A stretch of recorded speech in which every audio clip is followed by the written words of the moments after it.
হ্যাঁ, প্রথম থেকে লাইট একটু বাড়ি।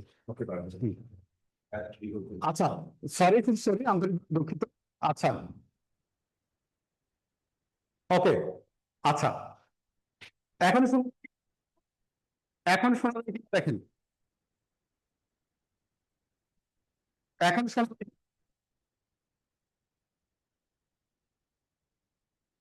ওকে, ঠিক আছে।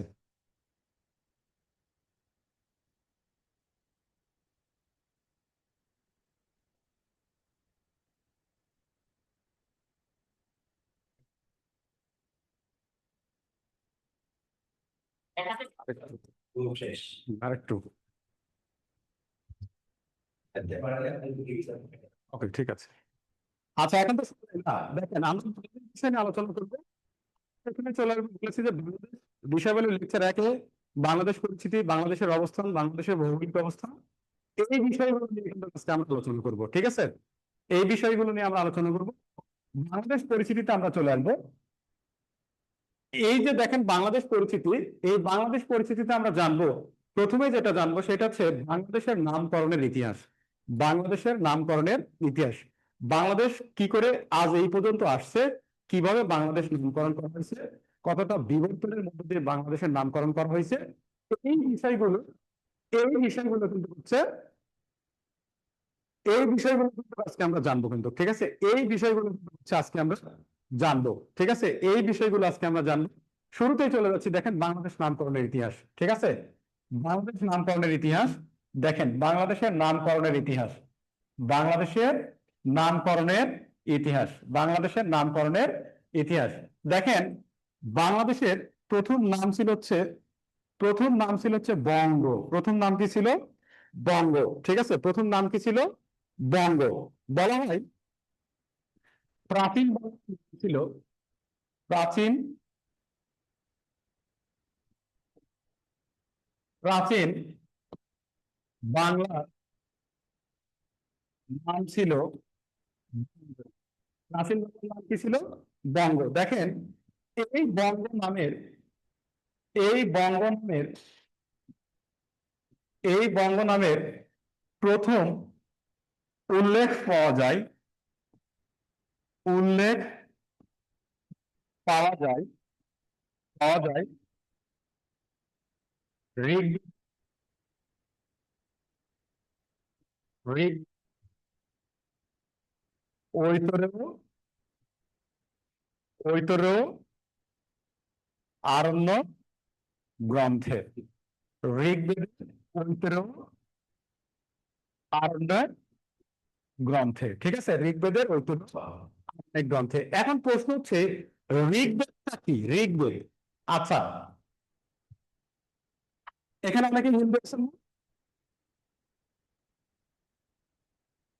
আচ্ছা, দেখেন বলছে ঋগ্বেদটা কি। বলা হয় প্রাচীন বাংলার নাম ছিল হচ্ছে বঙ্গ। এই বঙ্গ সর্বপ্রথম ঋগ গ্রন্থে। হিন্দুদের 4টা গ্রন্থ আছে, মানে আর্যদের 4টা গ্রন্থ আছে। আর্যদের 4টা গ্রন্থ আছে, একটা হচ্ছে ঋগ্বেদ, একটা হচ্ছে যজুর্বেদ যজুর্বেদ একটা সামবেদ, আর একটা হচ্ছে অথর্ববেদ। অথর্ববেদ অথর্ববেদ। ঠিক আছে, দেখেন তাহলে আর্যদের 4টা গ্রন্থ ছিল, একটা ঋগ্বেদ, একটা যজুর্বেদ, একটা শশ্রুবেদ বা সামবেদ, আর একটা বলা হচ্ছে অথর্ববেদ।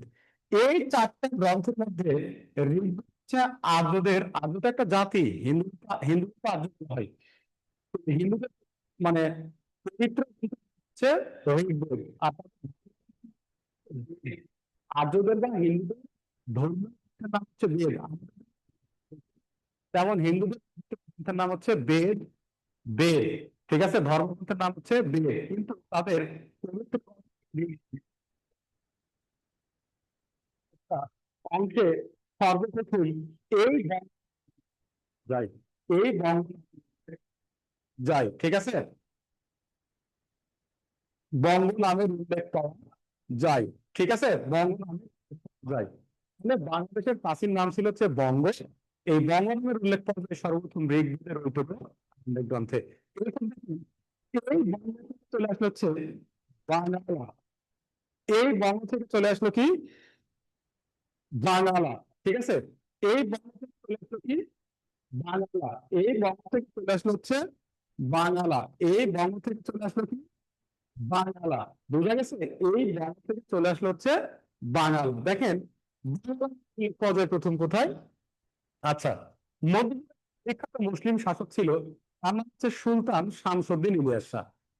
সুলতান শামসুদ্দিন ইলিয়াস শাহর শাসনামলে সমগ্র বাংলা ভাষাভাষী অঞ্চল, সমগ্র বাংলাভাষী অঞ্চল, সমগ্র বাংলাভাষী অঞ্চল বাংলা নামে পরিচিতি লাভ করে। অর্থাৎ বলা হচ্ছে সুলতান সুলতান শামসুদ্দিন ইলিয়াস শাহের শাসনামলে শাসনামলে সমগ্র বাংলাদেশী অঞ্চল, সমগ্র বাংলা ভাষাভাষী অঞ্চল, ভাষাভাষী অঞ্চল বাংলা নামে পরিচিতি লাভ করে। বাংলা, বাংলা নামে পরিচিতি লাভ করে, বাংলা নামে পরিচিতি লাভ করে। তাহলে দেখেন বঙ্গবন্ধু বাংলা, এই তার শাসনামলে, মধ্যযুগের বিখ্যাত সুলতান শামসুদ্দিন ইলিয়াস শাহের শাসনামলে, তার সময় সমগ্র বাংলা ভাষাভাষী অঞ্চল বাঙাল নামে পরিচিতি লাভ করে, ঠিক আছে।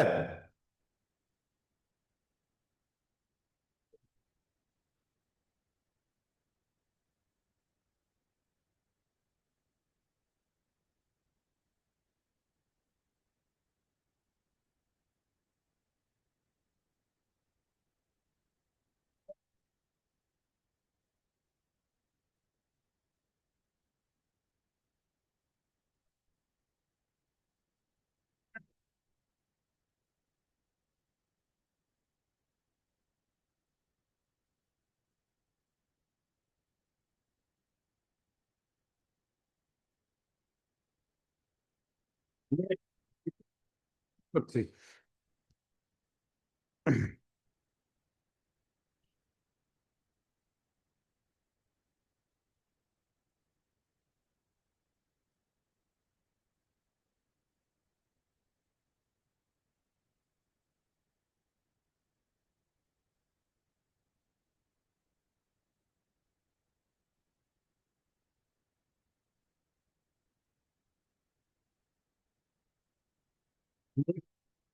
শুনতে পাচ্ছি না। এটা জাতির প্রবলেম তারা শুনতে পাবে না না, এই এখানে আটকে যাচ্ছে, আমার ফোনে আটকে যাচ্ছে। ওকে এবার কি আমরা প্রশ্ন করব হুম? বল না না, আটকে যাচ্ছে। এখন দেখেন তো ঠিক আছে কিনা।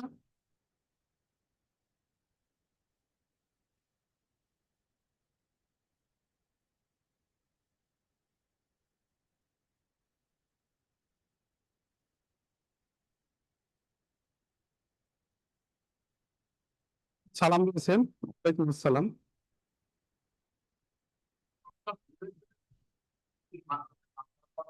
ওটা আগে, ঠিক আছে, এখন দেখুন।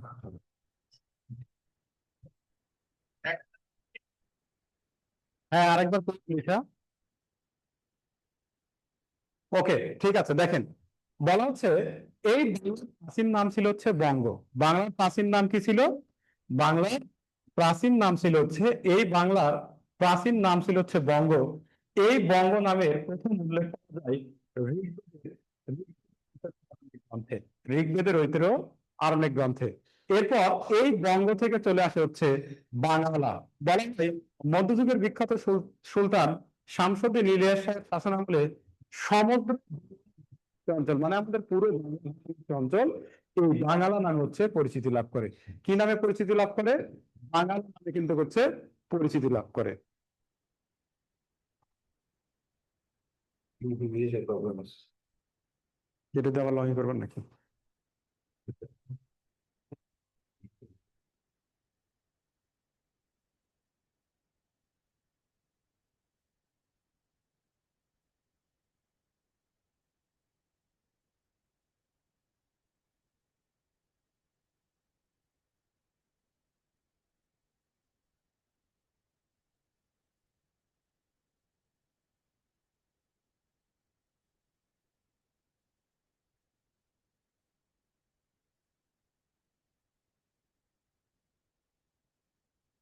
এইগুলো তো আছে না।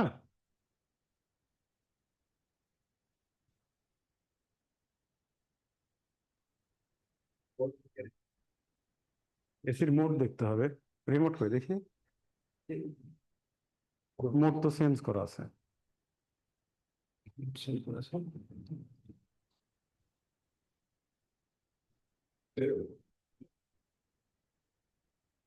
এবার ঠিক আছে।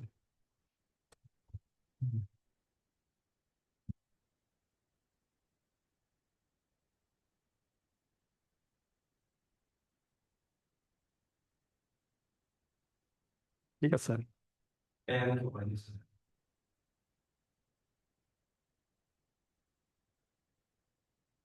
মোড ঠিক আছে না।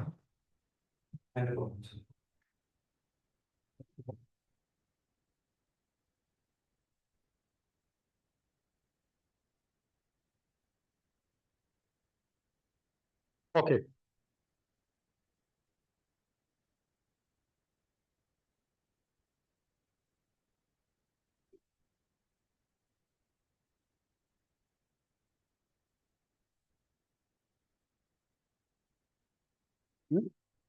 সকালে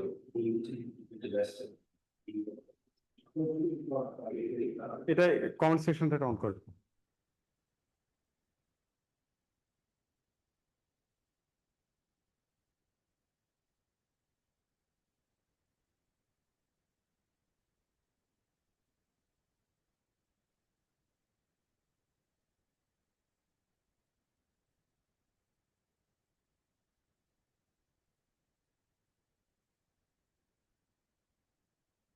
নেট, হ্যাঁ, কি বলবো? হ্যাঁ, নেট, ঠিক আছে। আচ্ছা, তাহলে দেখেন বঙ্গ থেকে কি আসলো, বাঙাল। বঙ্গ থেকে কি আসলো, বাঙাল, ঠিক আছে। আচ্ছা, দেখেন বঙ্গ থেকে চলে আসলো কি, বাঙাল চলে আসলো, ওকে। আচ্ছা, এরপরে দেখেন, এরপরে এই বাংলা, বাংলা থেকে চলে আসলো হচ্ছে বাংলা। বাংলা থেকে চলে আসলো কি, বাংলা। বাংলা থেকে চলে আসলো কি, এরপর আসলো হচ্ছে বাংলা। বলা হয় বাংলা নামের, বাংলা নামের প্রথম উল্লেখ পাওয়া যায়, উল্লেখ পাওয়া যায়, উল্লেখ পাওয়া যায় সম্রাট, সম্রাট আকবরের, আকবরের সভাকবি, সভাকবি আবুল ফজলের, আবুল ফজলের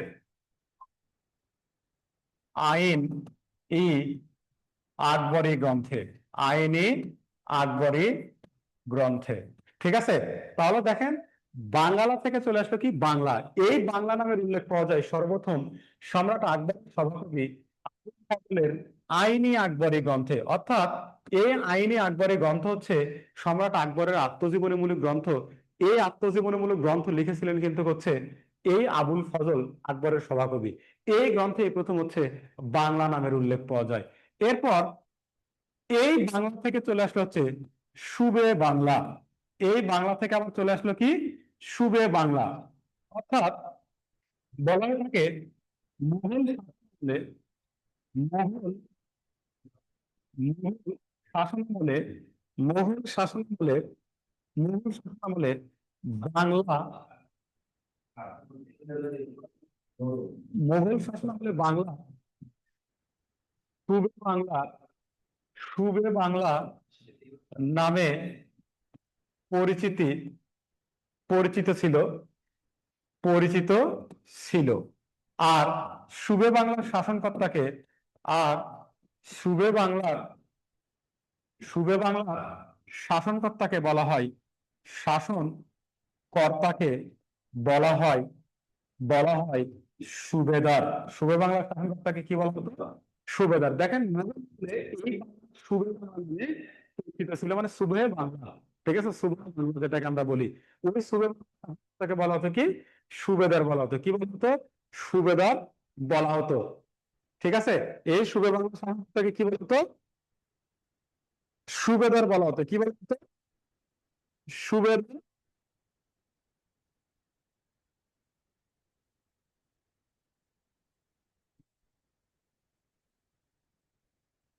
আচ্ছা,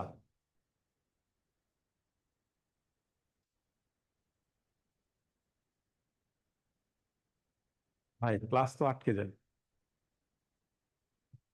এইভাবে তো চলে না।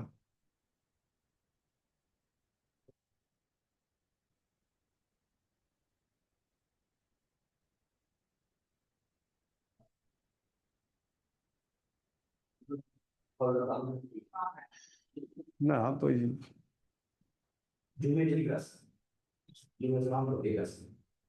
না, জুমে ওরা বলছে যে হচ্ছে ওইখানেও সমস্যা। জুমে সেটিং।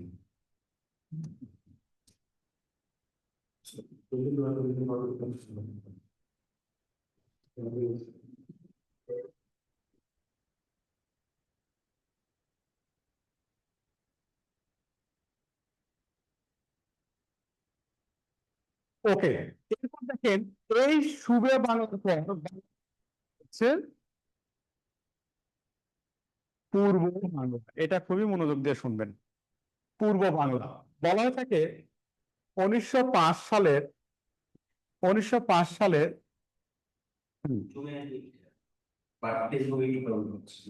হ্যাঁ, এই যে দেখেন, ফেসবুকে এর সাউন্ড তাদের সাথে কাজ আছে, কারণ ফেসবুকে তো 4-5 7 10 মিনিট পরে আসে। বুঝছি।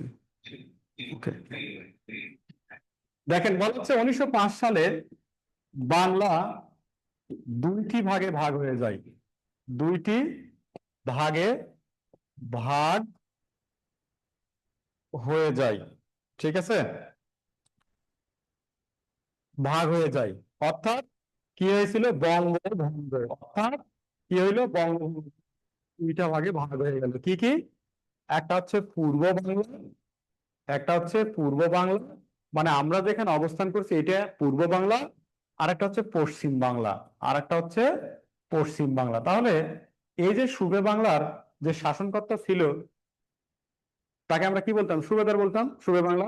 এখন দেখেন এরপর যেটা হইলো 1905 সালে এসে কি হইলো, এই বাংলার নাম হয়ে গেল পূর্ব বাংলা। অর্থাৎ বাংলাকে দুইটা ভাগে ভাগ করা হলো, মানে বঙ্গভঙ্গ করা হলো।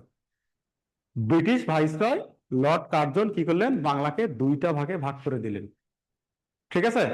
একটা হচ্ছে পূর্ব বাংলা, একটা হচ্ছে পশ্চিম বাংলা। অর্থাৎ আমরা যেখানে অবস্থান করছি এটা হচ্ছে পূর্ব বাংলা। এই পূর্ব বাংলা গঠিত হয় পূর্ববঙ্গ, আসাম প্রদেশ নিয়ে।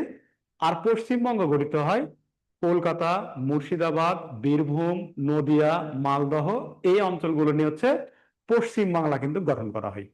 তাহলে বঙ্গভঙ্গ হয়েছিল কত সালে, 1905 সালে। এই 1905 সালে বঙ্গভঙ্গের প্রেক্ষাপটে এই বাংলার নাম হয়ে যায় কি, পূর্ব বাংলা। বোঝা গেছে এই পর্যন্ত? ঠিক আছে।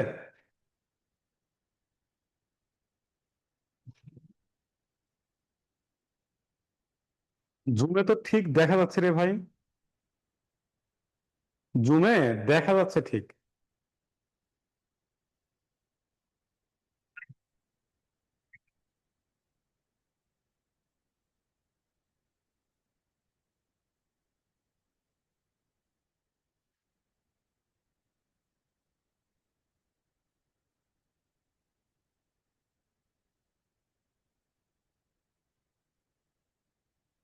এখন তো সাউন্ড ক্লিয়ার আছে, এখন সাউন্ড ক্লিয়ার আছে।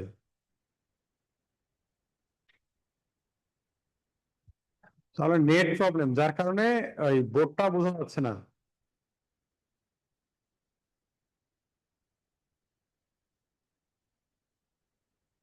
ওকে, ঠিক আছে।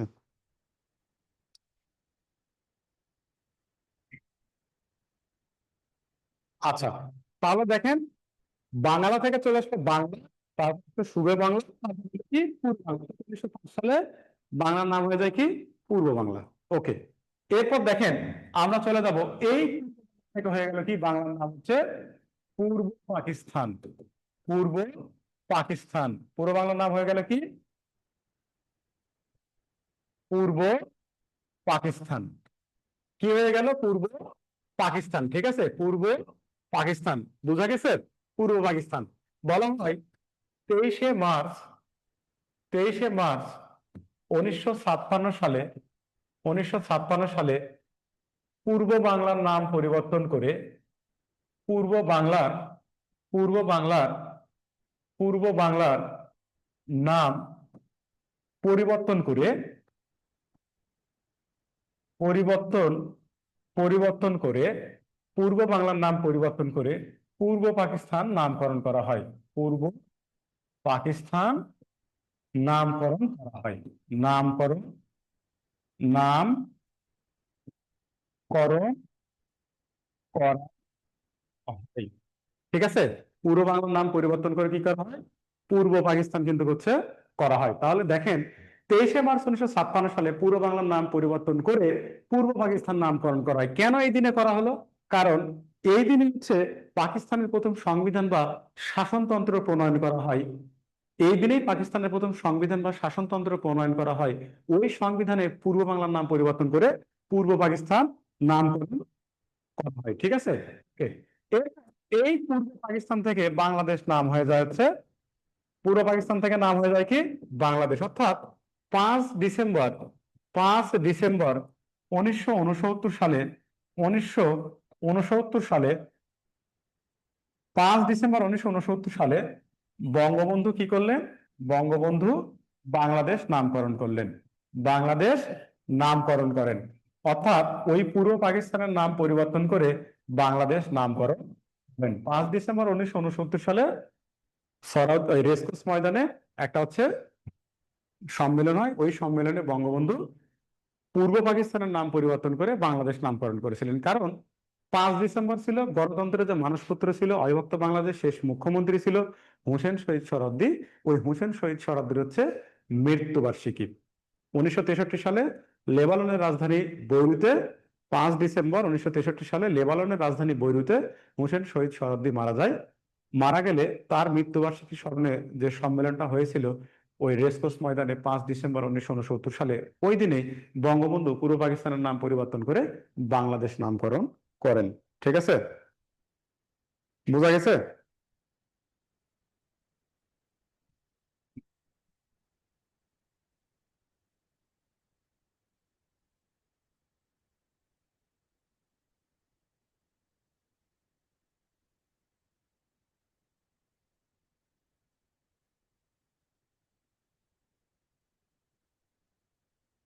এই পর্যন্ত ওকে, এই পর্যন্ত তো ওকে।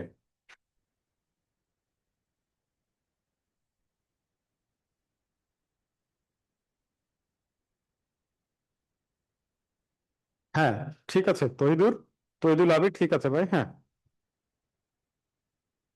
জুমে জয়েন করতে সমস্যা হলে কোনো সমস্যা নেই। ওকে, তাহলে দেখেন, বাংলা প্রথম কি ছিল? বাংলা প্রথম নাম ছিল কি? বঙ্গ। বঙ্গ ছিল ঋগ্বেদ। এই বঙ্গ থেকে চলে আসলে হচ্ছে বাংলা। সুলতান শামসুদ্দিন ইলিয়াস শাহ শাসন আমলে সমগ্র বাংলা ভাষাভাষী অঞ্চল বাংলা নামে পরিচিতি লাভ করে। এই বাংলা থেকে চলে আসলে হচ্ছে বাংলা। বাংলা বলা হয় সম্রাট আকবরের শাসন আমলে আকবরের সভাকবি আবুল ফজল তার যে আইনি আকবরী গ্রন্থে লিখছিলেন, ওই আইনি আকবরী গ্রন্থে কিন্তু সর্বপ্রথম এই বাংলা নামের উল্লেখ পাওয়া যায়। এরপর ওই বাংলা থেকে আসলে হচ্ছে সুবের বাংলা। সুবের বাংলা, সুবের বাংলা। মুঘল শাসন আমলে সমগ্র বাংলা ভাষাভাষী অঞ্চল কি নামে পরিচিত ছিল? এই সুবে বাংলা নামে পরিচিত ছিল। এরপর এই সুবে বাংলার পর নাম হয়ে গেল কি? পূর্ব বাংলা। 1905 সালে যে বঙ্গভঙ্গ ছিল, ওই বঙ্গভঙ্গের প্রেক্ষাপটে বাংলা দুইটা ভাগে বিভক্ত হয়ে গেল। একটা হচ্ছে পূর্ব বাংলা, একটা হচ্ছে পশ্চিম বাংলা। অর্থাৎ আমরা থেকে গেলাম হচ্ছে পূর্ব বাংলার মধ্যে। ঠিক আছে, এই পূর্ব হচ্ছে পূর্ব পাকিস্তান। এই পূর্ব বাংলার পর হচ্ছে পূর্ব পাকিস্তান। অর্থাৎ এই যে 23শে মার্চ 1956 সালে পূর্ব বাংলার নাম পরিবর্তন করে পূর্ব পাকিস্তান নামকরণ হয়। এরপর এই পূর্ব পাকিস্তানের নাম হচ্ছে বাংলাদেশ। বাংলাদেশ হইলে বলা হচ্ছে বলা হচ্ছে 5 ডিসেম্বর 1969 সালে পূর্ব বাংলার, দেখেন, এই 5 ডিসেম্বর 1969 সালে বঙ্গবন্ধু কি করলো? এই পূর্ব পাকিস্তানের নাম পরিবর্তন করে বাংলাদেশ নামকরণ করলেন। ঠিক আছে, বুঝতে পেরেছেন? আচ্ছা, আপনারা একটু কষ্ট করে ক্লাস করেন, আমি সামনের ক্লাস থেকে এটা ঠিক করার ট্রাই করবো ভাই, কেমন? প্লিজ একটু কষ্ট করেন। শোনা যাচ্ছে তো? শুনতে পাচ্ছি। যাদের নেট প্রবলেম, মাঝে মাঝে একটু করে সমস্যা হচ্ছে নেট প্রবলেম হলে, এতটুকু স্যাক্রিফাইস করেন।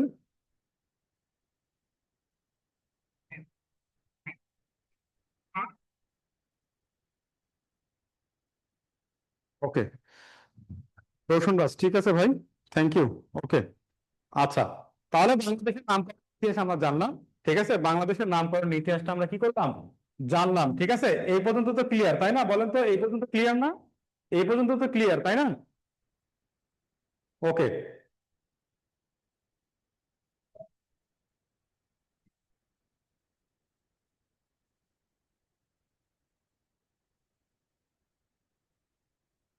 ওকে, এই যে বাংলাদেশ আমরা পাইলাম, দেখেন, বাংলাদেশ স্বাধীনতা, স্বাধীনতা লাভ করবে 26শে মার্চ 1971 সালে বাংলাদেশ স্বাধীনতা লাভ করে, স্বাধীনতা লাভ করে। তাহলে 26শে মার্চ 1971 সালে বাংলাদেশ কি করলো, স্বাধীনতা লাভ করলো। এই 26শে মার্চ বাংলাদেশের বাংলাদেশের স্বাধীনতা দিবস, স্বাধীনতা ও জাতীয় দিবস, জাতীয় দিবস। দেখেন, অর্থাৎ 1971 সালে 26শে মার্চ বঙ্গবন্ধু স্বাধীনতা ঘোষণা করেছিল, এই দিনটা হচ্ছে বাংলাদেশের স্বাধীনতা দিবস। আবার ওই দিনটাকে আবার জাতীয় দিবস বলা হচ্ছে। কেন বলা হচ্ছে? কারণ 1980 সালে তৎকালীন রাষ্ট্রপতি তৎকালীন রাষ্ট্রপতি রাষ্ট্রপতি জিয়াউর রহমান জিয়াউর রহমান তৎকালীন রাষ্ট্রপতি জিয়াউর রহমান তৎকালীন রাষ্ট্রপতি জিয়াউর রহমান তৎকালীন রাষ্ট্রপতি জিয়াউর রহমান 26শে মার্চকে জাতীয় দিবস ঘোষণা করেন, ঘোষণা করেন। তাহলে 26শে মার্চকে জাতীয় দিবস ঘোষণা করেছিলেন তৎকালীন রাষ্ট্রপতি মেজর জিয়াউর রহমান। ঠিক আছে, 26শে মার্চ যে আমাদের স্বাধীনতা দিবস, এটাকে আবার আমরা কি বলছি, জাতীয় দিবসও বলছি। কি বলছি? জাতীয় দিবসও বলছি। ঠিক আছে, জাতীয় দিবসও বলছি। ওকে, তাহলে আমাদের 26শে মার্চ স্বাধীনতা ও জাতীয় দিবস। এরপর এরপর দেখেন, এরপর এরপর দেখেন বলা হচ্ছে 2 মার্চ, 2 মার্চ বাংলাদেশের জাতীয় পতাকা দিবস, জাতীয় পতাকা দিবস। দেখেন 2 মার্চ কেন জাতীয় পতাকা? এই যে দেখেন, 2 মার্চ বাংলাদেশের জাতীয় পতাকা দিবস কেন দিবস? 1971 সালে চলে যান। 2 মার্চ 1971 সালে বাংলাদেশের প্রথম পতাকা উত্তোলন করা হয়, প্রথম পতাকা উত্তোলন করা হয়। ওই পতাকা ছিল মানচিত্র খচিত পতাকা। কি পতাকা? মানচিত্র খচিত পতাকা। মানচিত্র খচিত পতাকা বলতে কি, সবুজের মাঝে লাল বৃত্ত, তার মাঝখানে হলুদ রঙের মানচিত্র। সবুজের মাঝে লাল বৃত্ত, তার মাঝে কি, হলুদ রঙের মানচিত্র। দেখেন বলা হচ্ছে, দেখেন মানচিত্রটা কেমন বলা হচ্ছে, সবুজের মাঝে লাল বৃত্ত, সবুজের মাঝে সবুজের মাঝে লাল বৃত্ত, লাল বৃত্ত। ঠিক আছে, সবুজের মাঝে লাল বৃত্ত, সবুজের মধ্যে লাল বৃত্ত, তার মাঝখানে হলুদ মানচিত্র, তার মাঝখানে কি, হলুদ মানচিত্র।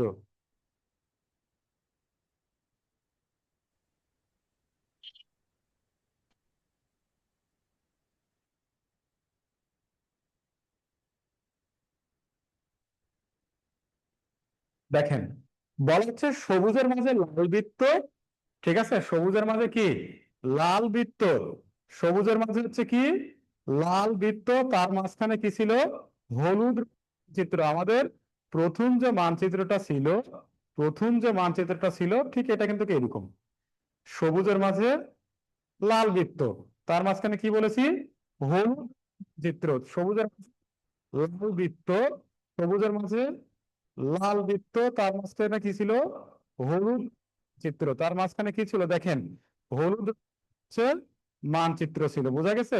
তার মাঝখানে হলুদ রঙের মানচিত্র ছিল। এইটা ছিল হচ্ছে বাংলাদেশের প্রথম পতাকা।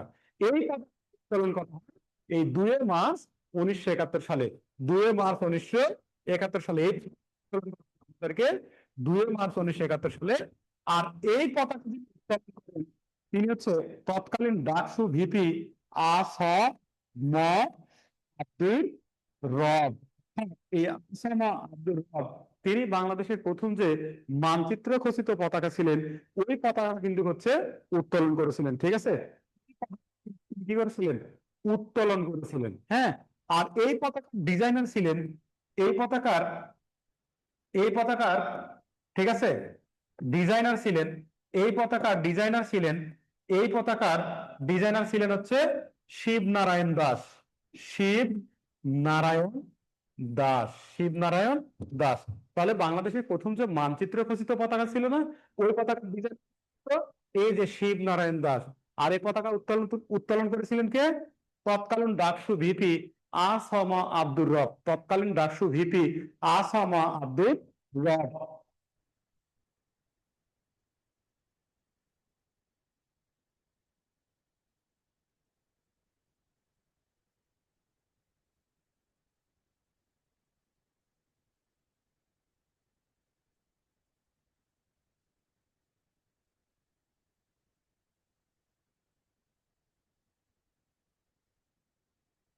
এই পর্যন্ত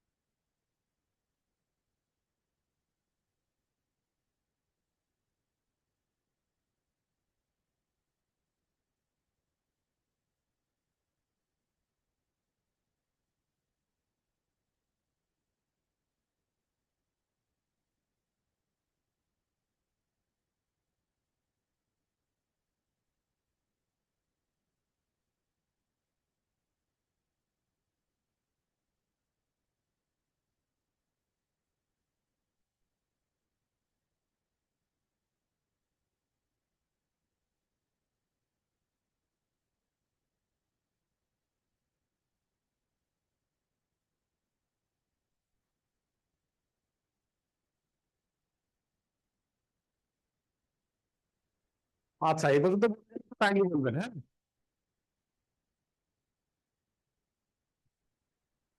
হ্যাঁ, ক্লাস রেকর্ডেড আপলোড হবে, অসুবিধা নেই। কেমন? আচ্ছা, এরপর এরপর দেখেন, আমাদের বর্তমান যে পতাকা আছে না, আমাদের বর্তমান যে পতাকা, বর্তমান পতাকা বর্তমান পতাকা কি? বর্তমান পতাকা হচ্ছে সবুজের মাঝে লাল বৃত্ত। বর্তমান পতাকা কি? এই যে দেখেন, সবুজের মাঝে কি? সবুজের মাঝে লাল বৃত্ত। আমাদের বর্তমান যে পতাকা আছে, এটা হচ্ছে সবুজের মাঝে লাল বৃত্ত না? সবুজের মাঝে কি? সবুজের মাঝে লাল। এই যে সবুজের মাঝে লাল আমাদের বর্তমান যে পতাকা।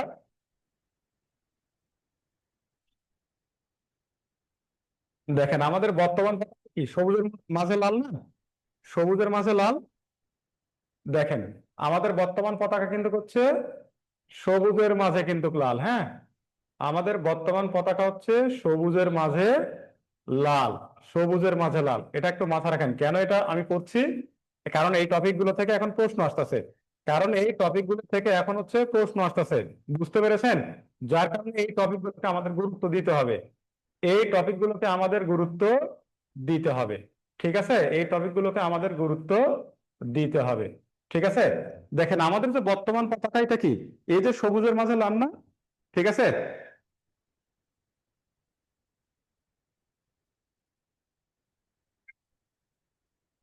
দেখেন আমাদের যে বর্তমান এই ডিজাইনার কে? এই বর্তমান পতাকার ডিজাইনার, দেখেন বর্তমান পতাকা ডিজাইনার ডিজাইনার কামরুল হাসান। বর্তমান ডিজাইনার হচ্ছে কে? কামরুল হাসান।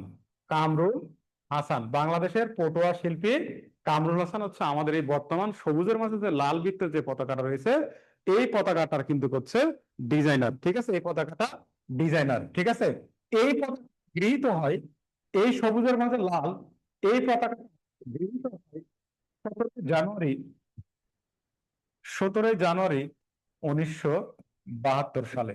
ঠিক আছে, তাহলে আমাদের প্রথম পতাকা ছিল হচ্ছে মানচিত্র খচিত পতাকা। আমাদের প্রথম পতাকাটা ছিল কি? সবুজের মাঝে লাল বৃত্ত, তার মাঝখানে হলুদ রঙের মানচিত্র, ওইটাকে বলা হচ্ছে মানচিত্র খচিত পতাকা। ওইটার ডিজাইনার ছিল শিবনারায়ণ দাস। কিন্তু আমাদের বর্তমান এই যে সবুজের মাঝে লাল, সবুজের মাঝে লাল, এই পতাকার ডিজাইনার কিন্তু হচ্ছে, এই যে সবুজের মাঝে লাল এই পতাকাটার ডিজাইনার কিন্তু আমাদের বর্তমানকে শিব মানে কামরুল হাসান, বর্তমানকে কামরুল হাসান। ঠিক আছে, আমাদের এই যে বর্তমানে সবুজের মাঝে যে লাল যে পতাকাটা রয়েছে, এই পতাকাটার ডিজাইনার কিন্তু হচ্ছে কামরুল হাসান। ঠিক আছে, এই পতাকার ডিজাইনার কে? কামরুল হাসান। এই পতাকাটা গৃহীত হয় 17ই জানুয়ারি, 17ই জানুয়ারি, 17ই জানুয়ারি 1972 সালে, 17ই জানুয়ারি 1972 সালে এই পতাকাটা আমাদের গৃহীত হয়েছে 17ই জানুয়ারি 1972 সালে। ওকে, আচ্ছা, তাহলে আমাদের যে বর্তমানটা পতাকা, আমাদের দুইটা পতাকা, প্রথম একটা ছিল যেটা প্রথম উত্তোলন করেছিল ঢাকা বিশ্ববিদ্যালয়ের বটতলায় আসাম আব্দুর রব কর্তৃক, আর বর্তমান যে পতাকাটা এটা গৃহীত হয় 17ই জানুয়ারি 1972 সালে, 17ই জানুয়ারি 1972 সালে। ঠিক আছে, তাহলে আমাদের জাতীয় পতাকা দিবস কবে? 2 মার্চ। এরপর এরপর দেখেন, এরপর দেখেন আমাদের বিজয় দিবস। বিজয় দিবস, এই বিজয় দিবস হচ্ছে 16ই ডিসেম্বর। বিজয় দিবস কবে? 16ই ডিসেম্বর। বিজয় দিবস হচ্ছে কি? 16ই ডিসেম্বর। ঠিক আছে, বিজয় দিবস হচ্ছে কি? 16ই ডিসেম্বর। বিজয় দিবস কি? 16ই ডিসেম্বর। বোঝা গেছে? বিজয় দিবস হচ্ছে 16ই ডিসেম্বর। বোঝা গেছে? বিজয় দিবস আমাদের কবে? 16ই ডিসেম্বর। বুঝতে পেরেছেন? এই বিজয় দিবস হচ্ছে 16ই ডিসেম্বর 1971, যেদিন পাক বাহিনী এই বাংলাদেশের মুক্তি বাহিনীর যৌথ বাহিনীর কাছে হচ্ছে পরাজয় বরণ করেছিল, মানে আত্মসমর্পণ করেছিল আর কি। ঠিক আছে, ওকে। এখন আমাদের দেখেন, আচ্ছা, এরপর দেখেন, এরপর বাংলাদেশের সাংবিধানিক নাম কি বলেন তো? বাংলাদেশের সাংবিধানিক নাম কি? বাংলাদেশের সাংবিধানিক নাম কি? সাংবিধানিক নাম, বাংলাদেশের সাংবিধানিক নাম কি বলেন তো? গণপ্রজাতন্ত্রী, গণপ্রজাতন্ত্রী বাংলাদেশ, গণপ্রজাতন্ত্রী বাংলাদেশ, গণপ্রজাতন্ত্রী বাংলাদেশ, গণপ্রজাতন্ত্রী বাংলাদেশ, বা ইংরেজিতে আমরা কি বলি? The people, the the people's republic of Bangladesh, the people republic of Bangladesh, the people republic of desh. ঠিক আছে, the people's republic of Bangladesh. সঠিক অ্যান্সার হবে দা পিপলস,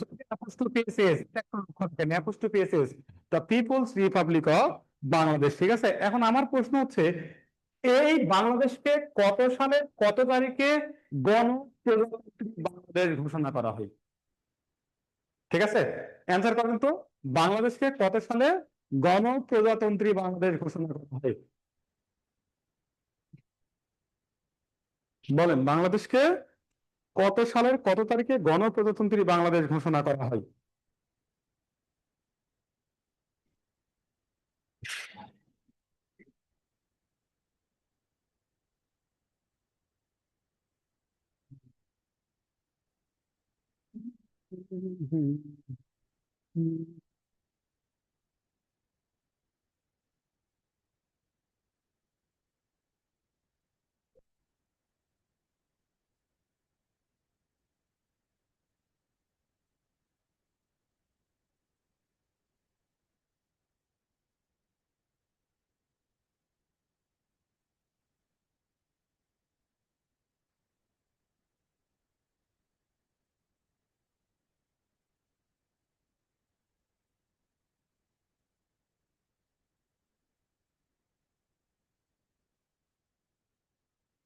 বলেন, answer বলেন। বাংলাদেশকে কত সালের কত তারিখে গণপ্রজাতন্ত্রী বাংলাদেশ ঘোষণা করা হয়?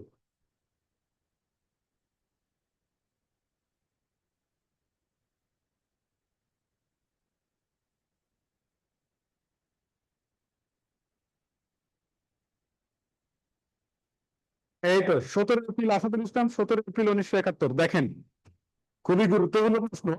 বলেন ভাই, এই বাংলাদেশকে গণপ্রজাতন্ত্রী বাংলাদেশ ঘোষণা করা হয় 17 এপ্রিল, 17 এপ্রিল 1971 সাল, অর্থাৎ এই 17 এপ্রিল 1971 সালে মুজিবনগর সরকার আছে না, মুজিবনগর সরকার, মুজিবনগর সরকার আছে না, আমরা বলি না বাংলাদেশের প্রথম অস্থায়ী সরকার, প্রবাসী সরকার বা বিদেশি সরকার বা মুজিবনগর সরকার। এই যে মুজিবনগর সরকার, এই মুজিবনগর সরকার কিন্তু হচ্ছে গঠন করা হয়েছিল কবে? গঠন করা হয় 10 এপ্রিল, 10 এপ্রিল 1971 সালে। 10 এপ্রিল কি 1971 সালে, ঠিক আছে, 10 এপ্রিল 1971 সালে এই মুজিবনগর সরকার হচ্ছে গঠন করা হয়। ঠিক আছে, এই মুজিবনগর সরকার গঠন করা হয় কবে? 10 এপ্রিল 1971 সালে। এবং 17 এপ্রিল 1971 সালে মুজিবনগর সরকার কি করে? শপথ গ্রহণ করে, শপথ গ্রহণ করে। এবং ওই দিনে কি করা হয়? এই বাংলাদেশকে গণপ্রজাতন্ত্রী বাংলাদেশ হচ্ছে ঘোষণা করা হয়। ঠিক আছে, গণপ্রজাতন্ত্রী বাংলাদেশ ঘোষণা করা হয়। তাহমিদ তানি না ভাই, এটা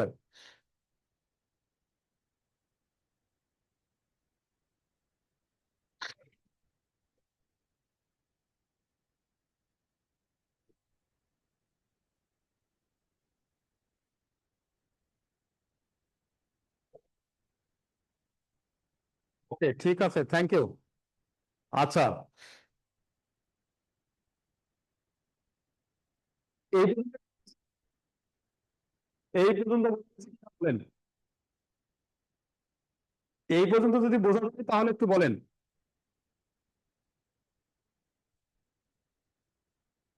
আচ্ছা, তাহলে দেখেন বাংলাদেশকে গণপ্রজাতন্ত্রী বাংলাদেশ, সতেরো-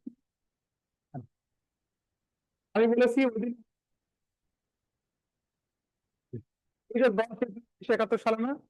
এখন আমি আপনাদের কাছে একটা প্রশ্ন রাখি, যে বাংলাদেশের কত সালের কত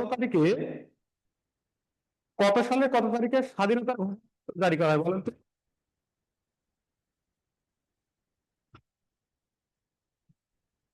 আচ্ছা, ক্লাসিয়াস সাইমন, এটা আচ্ছা, ঠিক আছে, শুনেন। হ্যাঁ, মুজিবনগর সরকারি নামকরণ করেছিল। ঠিক আছে, মুজিবনগর সরকারি নামকরণ করেছিল। স্যার আনুষ্ঠানিক 10 এপ্রিল ঘোষণা দেয়, তাহলে সঠিক কোনটা? আচ্ছা, আমি আপনাদের একটা কথা বলছি, যে বাংলাদেশের স্বাধীনতার ঘোষণাপত্র জারি করা হয় কবে? বাংলাদেশের স্বাধীনতার ঘোষণাপত্র জারি করা হয় কবে বলেন তো?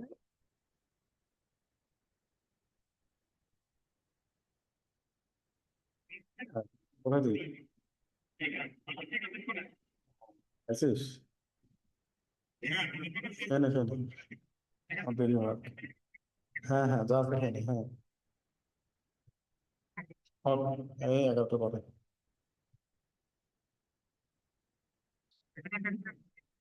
এই তো রওশন রাজ, হ্যাঁ ঠিক আছে, সঠিক অ্যান্সার হচ্ছে 10 এপ্রিল 1971 সাল। দেখেন বলা হচ্ছে যে বাংলাদেশের মুজিবনগর সরকার 10 এপ্রিল 1971 সালে, এবং ওই দিনে বাংলাদেশের স্বাধীনতার ঘোষণাপত্র জারি করা হয়।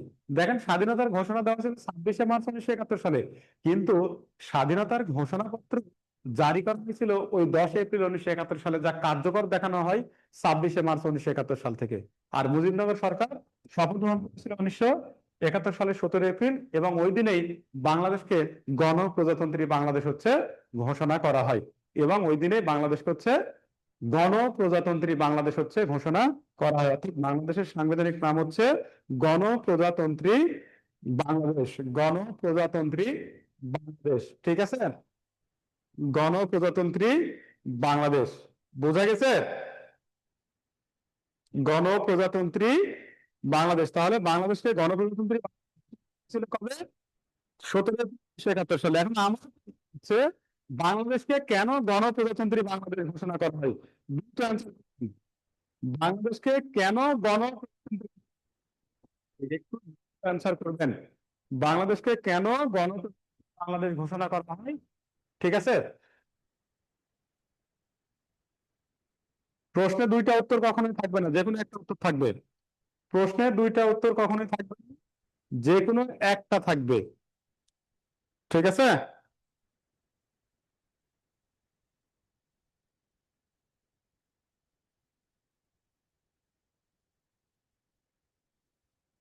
তাহলে বলেন, একটু দ্রুত অ্যান্সার করেন, যে বাংলাদেশকে কেন গণপ্রজাতন্ত্রী বাংলাদেশ? বাংলাদেশকে কেন গণপ্রজাতন্ত্রী বাংলাদেশ বলা হয় বলেন? বাংলাদেশকে কেন গণপ্রজাতন্ত্রী বাংলাদেশ বলা হয়? দ্রুত অ্যান্সার করবেন। বাংলাদেশকে কেন গণপ্রজাতন্ত্রী বাংলাদেশ ঘোষণা করা হয় বলেন?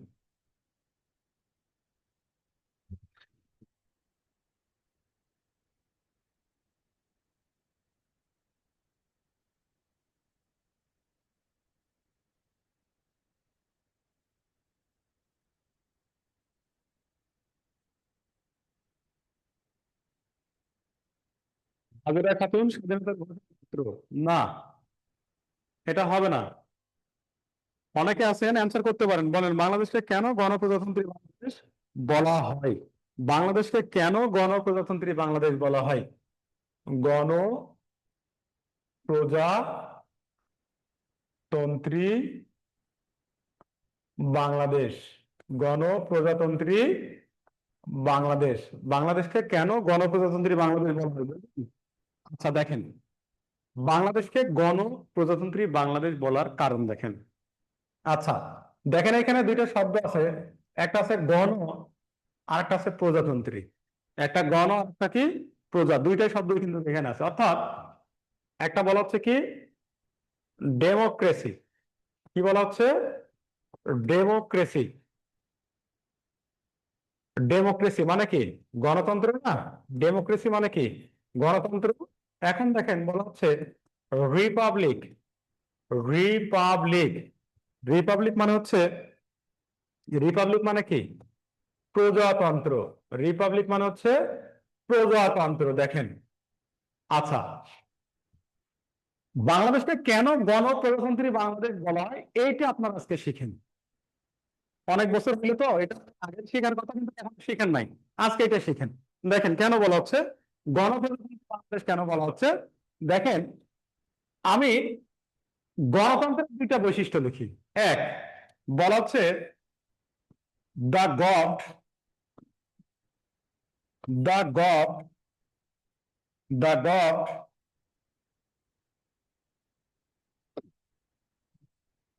The God.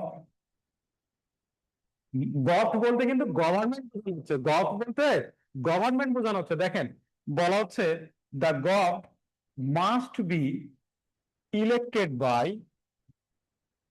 Must be elected, the God must be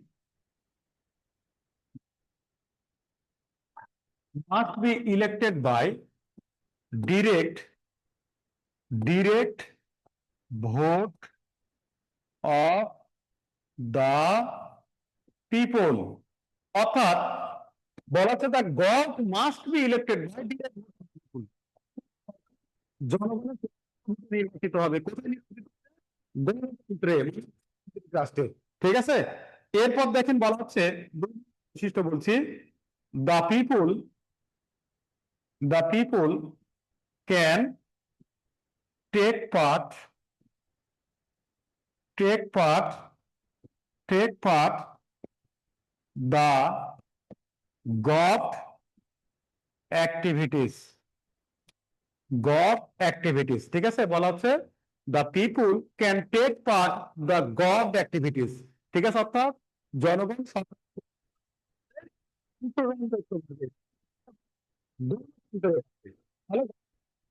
বলছি দুইটা। বলা হচ্ছে that God must be elected by direct vote of the people। ঠিক আছে, মানে জনগণের প্রত্যক্ষ ভোটে সরকার নির্বাচিত হবে। আবার বলা হচ্ছে দুই নম্বর বলছি the people can take part the God activities, অর্থাৎ জনগণ সরকারের প্রত্যেকটা কর্মকাণ্ডে অংশগ্রহণ করতে পারে। এরপর দুইটা বৈশিষ্ট্য দিই। দেখেন বলা হচ্ছে head of the, head of the state, head of the state elected by, elected by direct, direct, head of the state elected by direct or indirect, indirect vote of the people। Head of the state elected by direct or indirect vote of the people, অর্থাৎ রাষ্ট্রপ্রধান, এই যে head of the state, এটাকে বোঝানো হচ্ছে রাষ্ট্রপ্রধান। রাষ্ট্রপ্রধান নির্বাচিত হবেন, ঠিক আছে, জনগণের ভোটে, ঠিক আছে। এটা হচ্ছে প্রজাতান্ত্রিক রাষ্ট্রের একটা বৈশিষ্ট্য। আবার দেখেন বলা হচ্ছে 2 নম্বরে বলছি, monarchy system is absent. Monarchy system is absent. Monarchy system is absent. বলা হচ্ছে যে সিস্টেম ইজ অ্যাবসেন্ট, বলা হচ্ছে এই যে দেখেন এখানে বলা হচ্ছে মনার্কি মানে কি? মনার্কি মানে রাজতন্ত্র। মনার্কি মানে রাজতন্ত্র। রাজতন্ত্র থাকবে না। কোথায় থাকবে না? এই প্রজাতন্ত্রের রাজতন্ত্র থাকবে না। তাহলে প্রজাতন্ত্রের 2টা বৈশিষ্ট্য বলছি, যে যিনি রাষ্ট্রপ্রধান তিনি জনগণের প্রত্যক্ষ বা পরোক্ষভাবে নির্বাচিত হন বা হবে। আর আমরা হচ্ছে যে রাজতন্ত্র থাকবে না, মানে মোনার্কি সিস্টেম ইজ অ্যাবসেন্ট, ঠিক আছে। মোনার্কি সিস্টেম ইজ, ঠিক আছে, মনার্কি সিস্টেম ইজ অ্যাবসেন্ট, অর্থাৎ রাজতন্ত্র থাকবে না। এখন আমি আপনাদের 2টা উদাহরণ দিই। আচ্ছা, আপনারা নাম শুনেছেন গ্রিস? এই দেশের নাম শুনেছেন গ্রিস?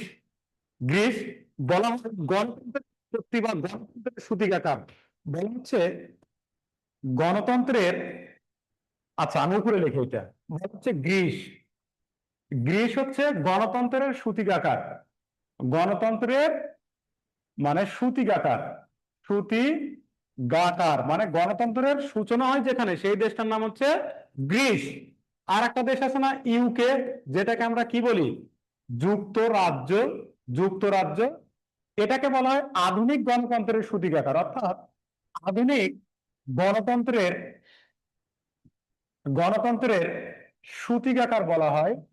সূতিকাগার, সূতিকাগার বলা হয় এই যুক্তরাজ্যকে। এই আধুনিক গণতন্ত্রের সূতিকাগার বলা হয়, অর্থাৎ আধুনিক গণতন্ত্রের উৎপত্তি যে দেশটাতে ঘটেছিল সেইটা হচ্ছে এই যুক্তরাজ্যে। কিন্তু গণতন্ত্রের উৎপত্তি ঘটে প্রাচীন গ্রিসে, যাকে গণতন্ত্রের সূতিকাগার বলা হয়। আর আধুনিক গণতন্ত্রের ঘটে হচ্ছে এই যুক্তরাজ্যে বা ইউনাইটেড কিংডমে, যাকে আধুনিক গণতন্ত্রের সূতিকাগার বলা হচ্ছে। এখন আমার প্রশ্ন হচ্ছে, এই যুক্তরাজ্য এটা দ্বারা কি বোঝায়, কোন দেশ বোঝায় বলুন তো? ঠিক আছে।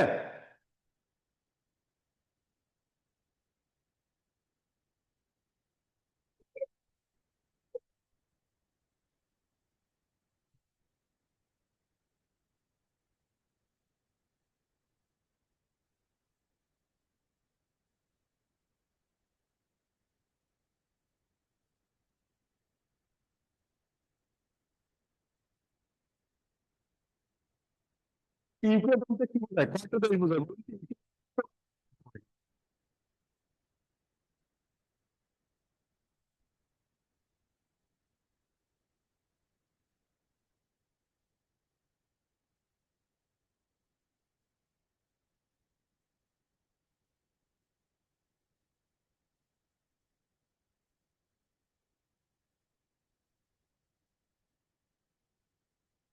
রওশন বাস 3টা।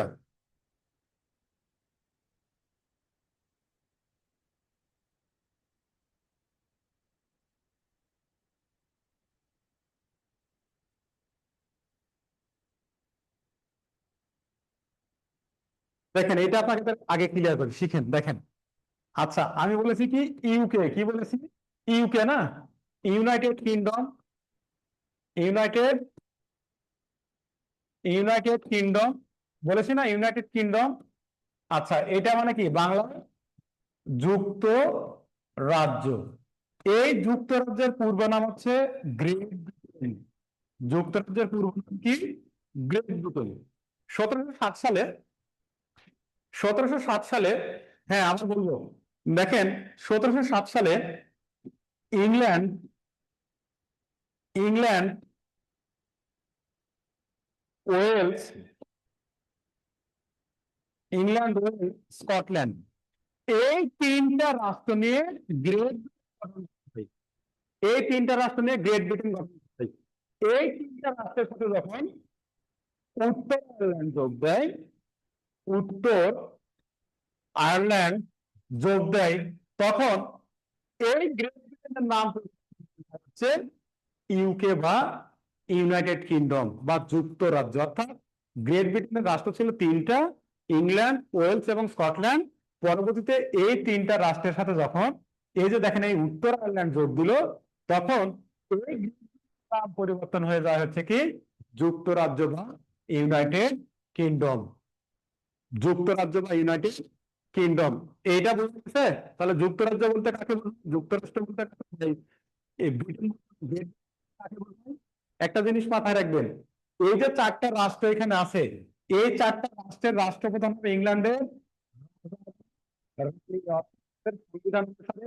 এই চারটা রাষ্ট্রের হ্যাঁ এই চারটা রাষ্ট্রের হ্যাঁ এই চারটা রাষ্ট্রের রাষ্ট্রপ্রধান সংবিধান অনুযায়ী ইংল্যান্ডের রাজা বা রানী, আর সরকার প্রধান হচ্ছে এই প্রত্যেকটা দেশের প্রধানমন্ত্রী।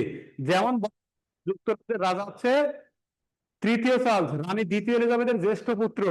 যুক্তরাজ্যের বর্তমান হচ্ছে তৃতীয় চার্লস, তিনি হচ্ছে রানী দ্বিতীয় এলিজাবেথ। এই যে কিছুদিন আগে 2022 সালে 5 সেপ্টেম্বর, তার হচ্ছে জ্যেষ্ঠ পুত্র তৃতীয় চার্লস, তিনি ইংল্যান্ডের সিংহাসনে আছেন, তিনি হচ্ছে যুক্তরাজ্যের রাষ্ট্রপ্রধান। আর সরকার প্রধান হচ্ছে প্রত্যেকটা দেশের প্রধানমন্ত্রী। যেমন ইংল্যান্ডের বর্তমান প্রধানমন্ত্রী স্টার কিয়ারমার। বোঝা গেছে? আচ্ছা, এইটা গেল। দেখেন তাহলে যুক্তরাজ্যকে কি বলেছি, আধুনিক গণতন্ত্রের প্রতীকাকার।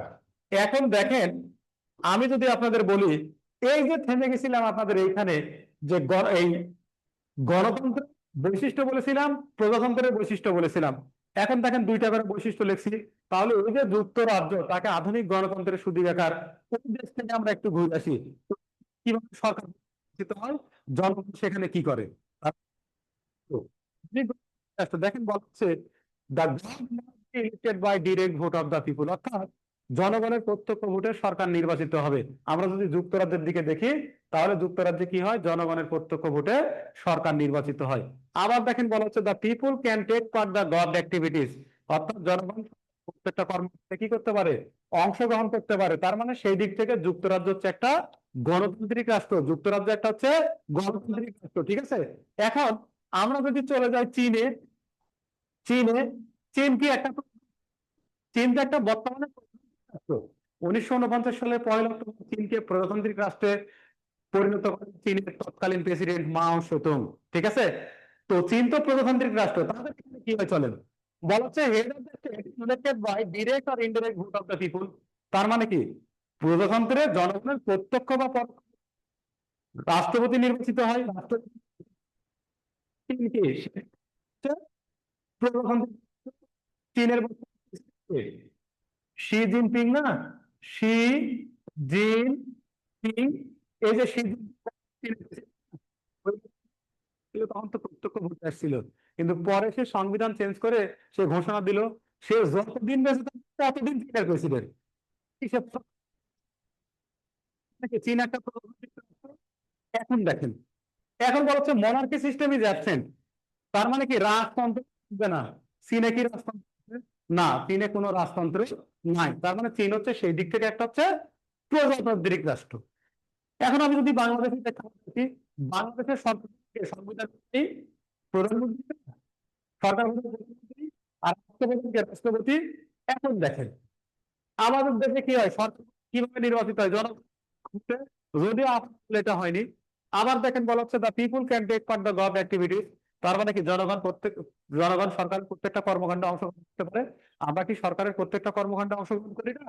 তার মানে কি সেই দিক থেকে আমরা নির্বাচন করি, জনগণ প্রত্যেকটা কর্মকাণ্ড, সেদিক থেকে আমাদের যে রাষ্ট্রপ্রধান দেশের যতগুলো রাষ্ট্রপতি ছিল, এই সবচেয়ে বড় মানগাছি পড়ে আছে। এই সবচেয়ে এই সবচেয়ে ঠিক আছে, এই সবচেয়ে বড় মানগাছি পড়ে আছে। না তার জাতীয় সংসদ চুপচাপ বসে রয়েছে, চুপচাপ বসে রয়েছে। এখন দেখেন আমাদের রাষ্ট্রপতি কিভাবে নির্বাচিত হয়, জাতীয় সংসদ সদস্যের 2 ভোটে, সেটা নির্বাচিত হয় না।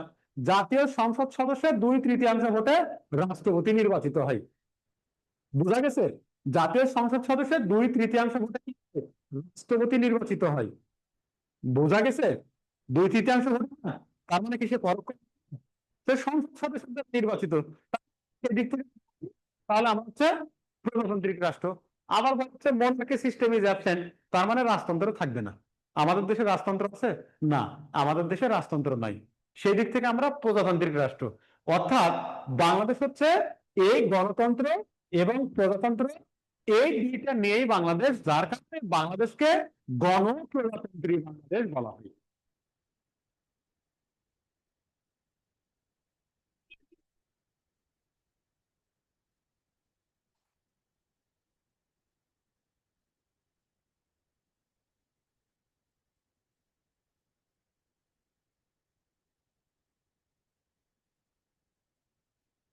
এই পর্যন্ত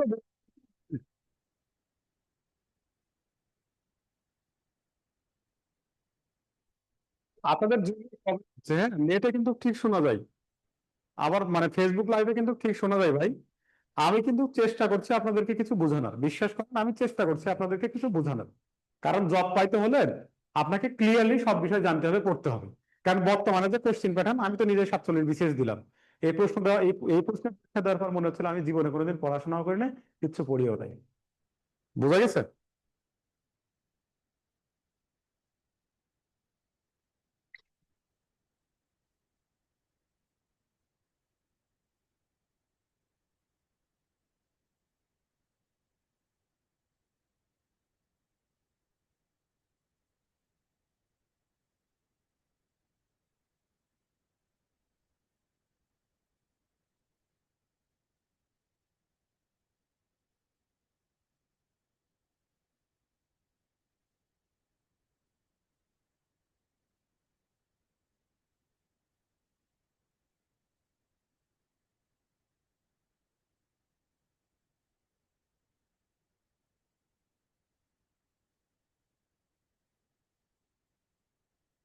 তাসলিমা ফেরদৌস তমা, দেখেন বাংলাদেশ হচ্ছে গণতন্ত্র প্রজাতন্ত্র মিলেই কিন্তু বাংলাদেশ, গণতন্ত্র এবং প্রজাতন্ত্র মিলিয়ে বাংলাদেশ, যার কারণে বাংলাদেশকে বলা হয় গণপ্রজাতন্ত্রী বাংলাদেশ।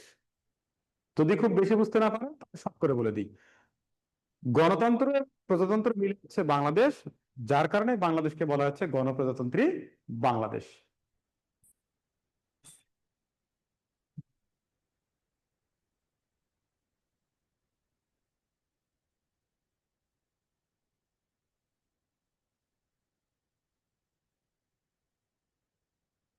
আচ্ছা, দেখেন বলছে গণতান্ত্রিক রাষ্ট্রের দুইটা বৈশিষ্ট্য বলছি। The gov must be elected by direct vote of the people, মানে জনগণের প্রত্যক্ষ ভোটে সরকার নির্বাচিত হয়। আবার দেখেন the people can take part the gov activities, অর্থাৎ জনগণ সরকারের প্রত্যেকটা কর্মকাণ্ডে অংশগ্রহণ করতে পারে। এটা হচ্ছে গণতান্ত্রিক রাষ্ট্রের বৈশিষ্ট্য। সেই দিক থেকে যুক্তরাজ্য একটা গণতান্ত্রিক রাষ্ট্র। ওকে, এরপর দেখেন বলেছে head of the state elected by direct or indirect vote of the people, অর্থাৎ জনগণের প্রত্যক্ষ ভোটে বা পরোক্ষ ভোটে রাষ্ট্রপতি নির্বাচন মানে রাষ্ট্রপ্রধান নির্বাচিত হন। ঠিক আছে, আবার বলা হচ্ছে মোনার্কি সিস্টেম ইজ অ্যাবসেন্ট, তার মানে রাজতন্ত্র থাকবে না। কোথায় থাকবে না? প্রজাতন্ত্রে থাকবে না। এই দিক থেকে চীন একটা প্রজাতান্ত্রিক রাষ্ট্র। এখন আমি যদি বাংলাদেশের প্রেক্ষাপটে আসি, তাহলে দেখেন বলা হচ্ছে বাংলাদেশের প্রেক্ষাপটে যদি বলি যে বাংলাদেশের সরকার প্রধান নির্বাচিত হয় জনগণের প্রত্যক্ষ ভোটে, সেদিক থেকে বাংলাদেশ গণতান্ত্রিক রাষ্ট্র। আবার জনগণ প্রত্যেকটা কর্মকাণ্ডে অংশগ্রহণ করতে পারে, সেই দিক থেকেও বাংলাদেশ গণতান্ত্রিক রাষ্ট্র। আবার দেখেন বাংলাদেশের রাষ্ট্রপ্রধান নির্বাচিত হয় কি জনগণের প্রত্যক্ষ বা পরোক্ষ ভোটে, সেদিক থেকে বাংলাদেশ প্রজাতান্ত্রিক রাষ্ট্র। আবার বাংলাদেশের রাজতন্ত্র নাই, আবার প্রজাতন্ত্র রাজতন্ত্র থাকবে না, তার মানে সেদিক থেকে বাংলাদেশ হচ্ছে একটা প্রজাতান্ত্রিক রাষ্ট্র। এই দুইটা মিলে বাংলাদেশকে কি বলা হচ্ছে? গণপ্রজাতন্ত্রী বাংলাদেশ, অর্থাৎ গণতন্ত্র এবং প্রজাতন্ত্র দুইটা মিলে হচ্ছে বাংলাদেশ। ঠিক আছে?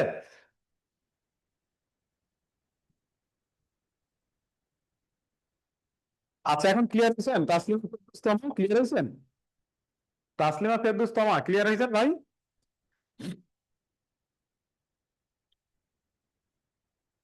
হ্যাঁ, মেডিটেশন শি জিনপিং।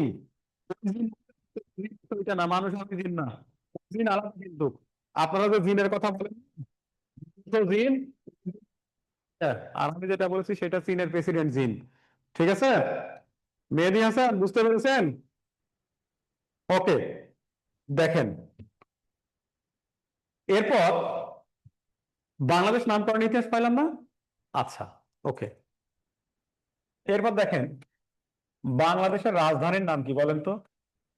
বাংলাদেশের রাজধানী হচ্ছে ঢাকা। এখন পর্যন্ত এখন পর্যন্ত এখন পর্যন্ত ঢাকা বাংলাদেশের রাজধানী হয়েছে 5 বার। বাংলাদেশের রাজধানী হয়েছে 5 বার। কয়বার? 5 বার। যথা যথা এক, 1610 সালে প্রথম, 1610 সালে সুবেদার ইসলাম খান কর্তৃক,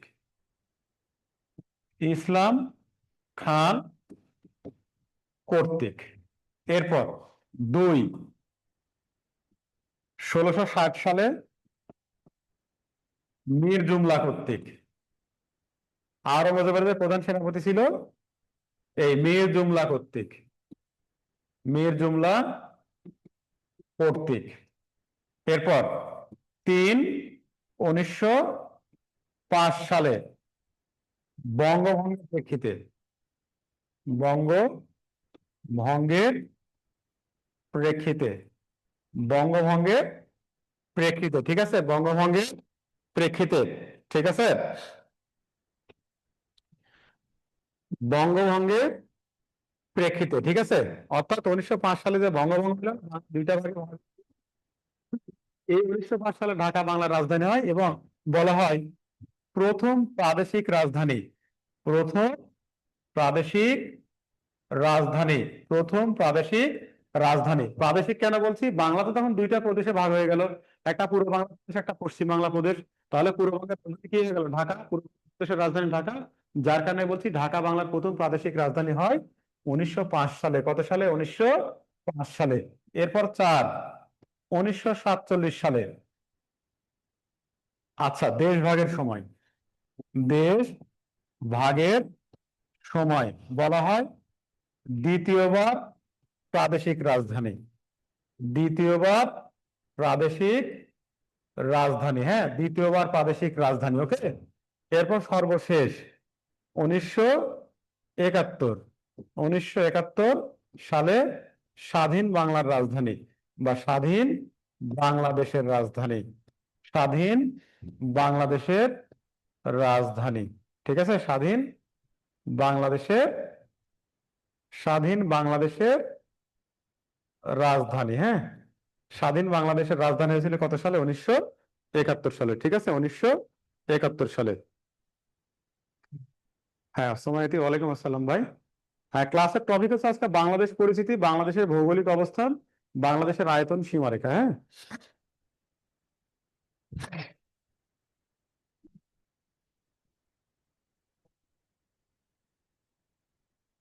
আচ্ছা, তাহলে ঢাকা বাংলাদেশের রাজধানী হচ্ছে 5 বার এখন পর্যন্ত। প্রথম হয় 1610 সালে মুঘল সুবেদার ইসলাম খান কর্তৃক, ঠিক আছে, 1610 সালে। তখন ঢাকার নাম ছিল জাহাঙ্গীরনগর, জাহাঙ্গীরের নাম অনুসারে করা হয়, কারণ ইসলাম খান তো জাহাঙ্গীরের সুবেদার ছিল, সম্রাট জাহাঙ্গীর, মুঘল সম্রাট জাহাঙ্গীরের সুবেদার ছিল। এরপর দ্বিতীয় মেয়াদে হয় হচ্ছে 1660 সালে মীর জুমলা কর্তৃক, অর্থাৎ মুঘল সম্রাট প্রধান সেনাপতি ছিল মীর জুমলা, তিনি 1660 সালে রাজমহল থেকে বাংলার রাজধানী ঢাকায় স্থানান্তর করেন। এরপর 1905 সালে বঙ্গভঙ্গের প্রেক্ষিতে বাংলা তৃতীয় মেয়াদে রাজধানী হয়, ঢাকা বাংলার তৃতীয় মেয়াদে রাজধানী হয়। বলা হয় ঢাকা বাংলার প্রথম প্রাদেশিক রাজধানী হয়েছিল 1905 সালে, কারণ বাংলা তখন প্রদেশে বিভক্ত হয়ে যায় এই কারণে। এরপর 1947 সালে চতুর্থ মেয়াদে দ্বিতীয় প্রাদেশিক রাজধানী। এরপর 1971 সালে সর্বশেষ স্বাধীন বাংলাদেশের রাজধানী, ঠিক আছে। আব্দুল হামিদ আল রশিদ ভাই, 22টি কি ভাই? 22টি কি একটু বলেন? এই পর্যন্ত বোঝা গেছে কিন্তু?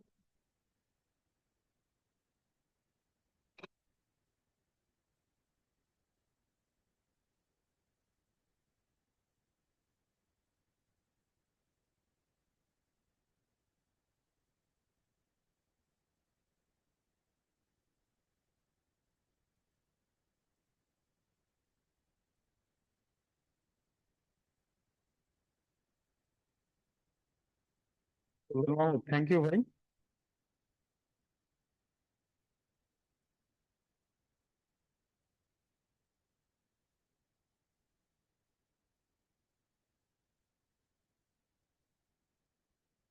ওকে,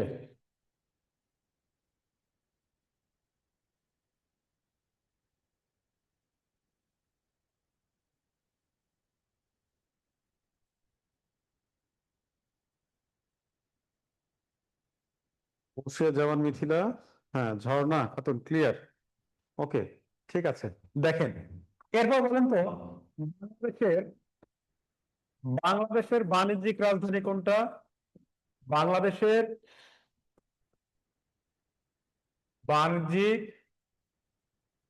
রাজধানী, বাংলাদেশের বাণিজ্যিক রাজধানীর নাম বলেন তো কি? বাংলাদেশের বাণিজ্যিক রাজধানী,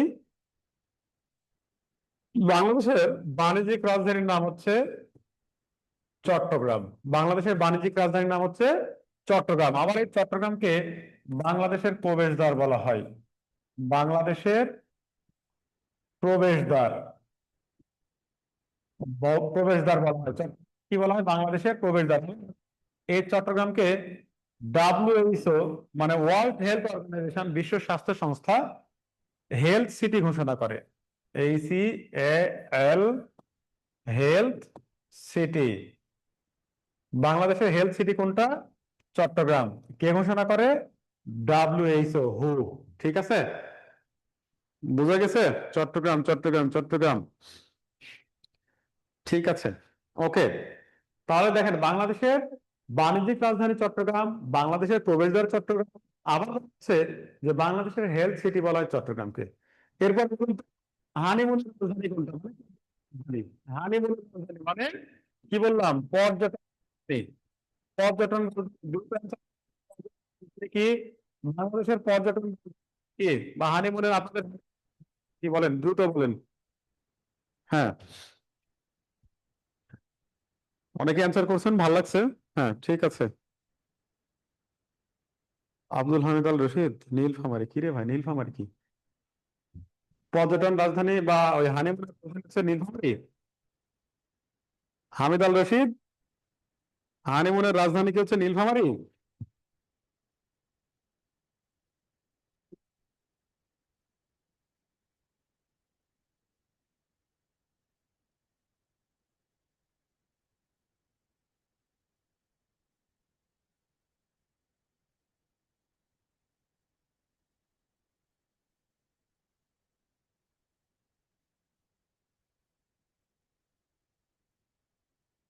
হ্যাঁ, হেলথ সিটি চিটাগাং, আসাদুল ইসলাম।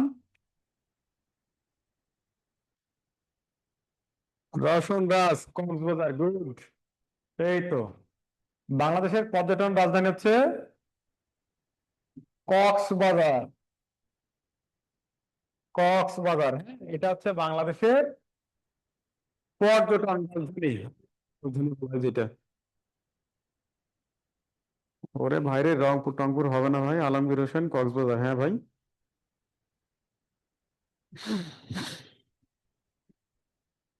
কক্সবাজার, কক্সবাজার। সুলতান মাহমুদ, কক্সবাজার। তাসমিয়া ইকরা, কক্সবাজার, হ্যাঁ ঠিক আছে।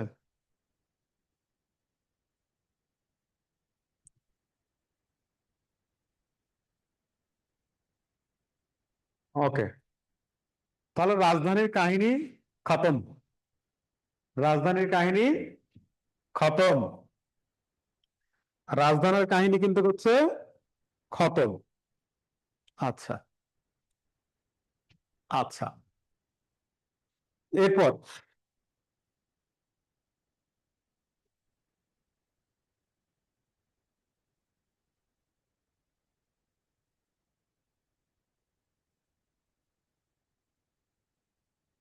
ওকে,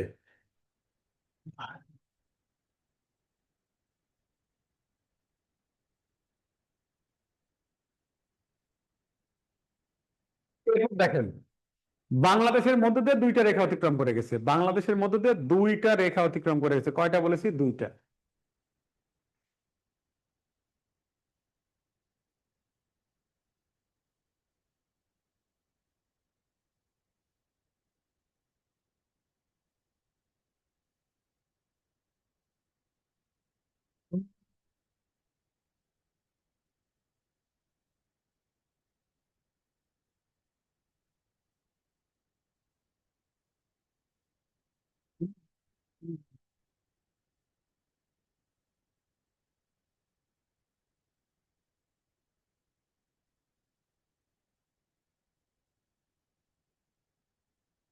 দেখেন বাংলাদেশ, এটা বাংলাদেশ না?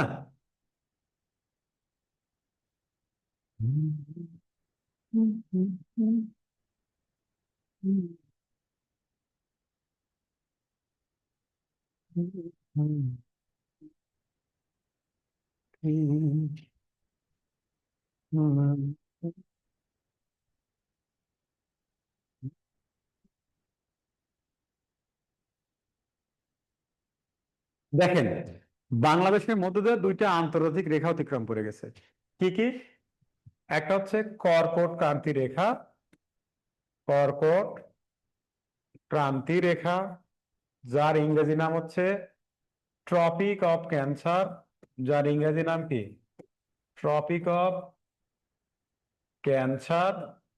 এরপর দুই হচ্ছে 90 ডিগ্রি পূর্ব দ্রাঘিমা রেখা।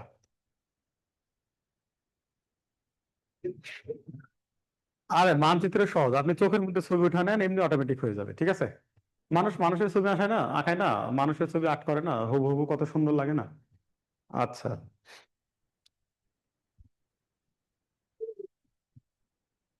ওকে। তাহলে বাংলাদেশের মধ্যে দিয়ে কয়টা রেখা গেছে? দুইটা রেখা গেছে, অতিক্রম করেছে। একটা হচ্ছে কর্কট ক্রান্তি রেখা, যার অপর নাম বা ইংরেজি নাম ট্রপিক অফ ক্যান্সার, আর একটা হচ্ছে 90 ডিগ্রি পূর্ব দ্রাঘিমা রেখা। এই যে কর্কট ক্রান্তি রেখা আছে না, এর মান আমার কিন্তু 23.5 ডিগ্রি উত্তর। কেন উত্তর এটা পরে বলে দেবো। 23.5 ডিগ্রি উত্তর। এখন দেখেন বলা হচ্ছে, দেখেন এই বাংলাদেশের মধ্যে দিয়ে দুইটা রেখা অতিক্রম করেছে, একটা হচ্ছে কর্কট ক্রান্তি রেখা, আর একটা হচ্ছে ট্রপিক অফ ক্যান্সার। কর্কটক্রান্তি রেখা কোন দিক থেকে কোন দিকে গেছে? এখন আমি যদি বলি বাংলাদেশের মানে মানচিত্রের উত্তর কোনটা দক্ষিণ কোনটা, এটা জানেন? বলে দিই সহজ করে শুনেন। আপনি যখন কোনো মানচিত্রের সামনে দাঁড়াবেন, আপনার মাথার উপর দিকে হবে হচ্ছে উত্তর, পায়ের নিচের দিকে হবে দক্ষিণ, ডান সাইডে হবে হচ্ছে পূর্ব, আর বাম সাইডে হবে পশ্চিম। আপনি যেই ম্যাপের সামনেই দাঁড়ান না কেন, আপনার মাথার উপর কি? উত্তর। আবার ডান সাইডে হবে কি? মাথার উপর উত্তর, পায়ের নিচে দক্ষিণ, ডান সাইডে পূর্ব, আর বাম সাইড হচ্ছে পশ্চিম। তো বাংলাদেশের ঠিক মাঝ বরাবর এই পূর্ব থেকে পশ্চিমে একটা রেখা অতিক্রম করে গেছে। ওই রেখাটার নাম হচ্ছে ওই রেখাটার নাম হচ্ছে ওই রেখাটার নাম হচ্ছে কর্কট ক্রান্তি রেখা। ওই রেখার নাম কি? কর্কট ক্রান্তি রেখা। যার অপর নাম ইংরেজিতে কি বলেছি? Tropic of cancer. Tropic tropic of cancer, যার ইংরেজি নাম হচ্ছে ট্রপিক অফ ক্যান্সার। ঠিক আছে, যার ইংরেজি নাম হচ্ছে ট্রপিক অফ ক্যান্সার। এরপর দেখেন বলা হচ্ছে বাংলাদেশের ঠিক মাঝ বরাবর উত্তর থেকে দক্ষিণে একটা রেখা অতিক্রম করে গেছে। ওই রেখার নাম হচ্ছে 90 ডিগ্রি পূর্ব দ্রাঘিমা রেখা। ওই রেখার নাম হচ্ছে 90 ডিগ্রি পূর্ব দ্রাঘিমা রেখা। বুঝা গেছে? রেখার নাম হচ্ছে 90 ডিগ্রি পূর্ব দ্রাঘিমা রেখা। ঠিক আছে, বুঝা গেছে? আচ্ছা, একটা মজার বিষয় দেখেন, এই দুইটা রেখা বাংলাদেশের যে জেলাকে স্পর্শ করেছে, মানে যে বিন্দুতে ছেদ করেছে, ওইটা হচ্ছে ফরিদপুর জেলা। কোন জেলা? ফরিদপুর জেলা। কোন জেলা? ফরিদপুর জেলা। প্রশ্ন হবে যে কর্কটক্রান্তি রেখা এবং 90 ডিগ্রি পূর্ব দ্রাঘিমা রেখা বাংলাদেশের কোন জেলাকে স্পর্শ করেছে? সেটা হচ্ছে ফরিদপুর জেলা। কোন জেলা? ফরিদপুর জেলা। ঠিক আছে, তাহলে বাংলাদেশের মধ্য দিয়ে দুইটা রেখা অতিক্রম করে গেছে। একটা হচ্ছে কর্কটক্রান্তি রেখা, আর একটা হচ্ছে 90 ডিগ্রি পূর্ব দ্রাঘিমা রেখা। এই দুইটা রেখা আবার বাংলাদেশের মাঝখানে যে জেলাকে স্পর্শ করেছে সেটা হচ্ছে ফরিদপুর জেলা। কোন জেলা? ফরিদপুর জেলা। ঠিক আছে, এখন দেখেন আমরা মানচিত্র আমরা দেখি না, ওয়ার্ল্ড ম্যাপ দেখি না, আমরা বলি না যে পৃথিবী গোলাকার, ডিম্বাকার বা বৃত্তাকার, গোলাকার, ডিম্বাকার বা বৃত্তাকার বলি না? তো দেখবেন পৃথিবীর মাঝখানে তো দুটো রেখা গেছে, একটা নিরক্ষরেখা, একটা হচ্ছে মূল মধ্যরেখা। এরপরও দেখবেন এরকম এরকম দাগ আছে কিন্তু মানচিত্রে, এরকম এরকম অনেক রেখা আছে। হ্যাঁ, এরকম এরকম রেখা আছে, চার কোণা রেখা আছে, দেখবেন এরকম লম্বা দাগ দেওয়া আছে এইভাবে। ঠিক আছে, এরকম এরকম কিন্তু হচ্ছে দাগ দেওয়া আছে। তো এইখানে দেখেন একটা মজার বিষয় হচ্ছে যে এই যে রেখাটা আসছে না, এই রেখা, এটা কিন্তু মূল মধ্যরেখা পৃথিবীর মাঝ বরাবর উত্তর থেকে দক্ষিণে।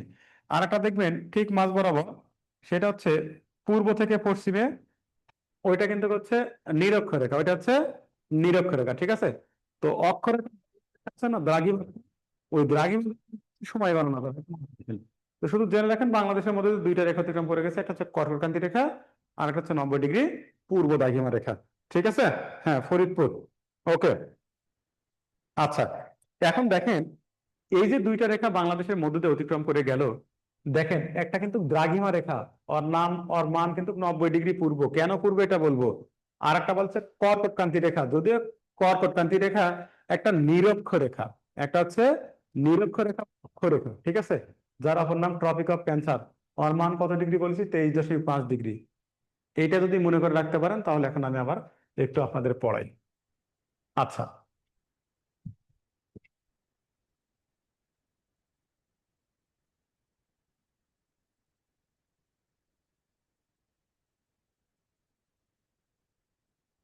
দেখেন।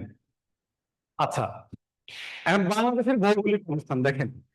বাংলাদেশের ভৌগোলিক অবস্থান, বাংলাদেশের ভৌগোলিক অবস্থান একটু জেনে নেন। আমি বলি এটা লিখে নেন। ভৌগোলিক অবস্থান, দেখেন কি ভৌগোলিক অবস্থান বলা হচ্ছে, 20 ডিগ্রি 34 মিনিট থেকে 26 ডিগ্রি 38 মিনিট উত্তর অক্ষাংশ। এরপর আর একটা বলা হচ্ছে, এটা একটা গেল। আবার বলা হচ্ছে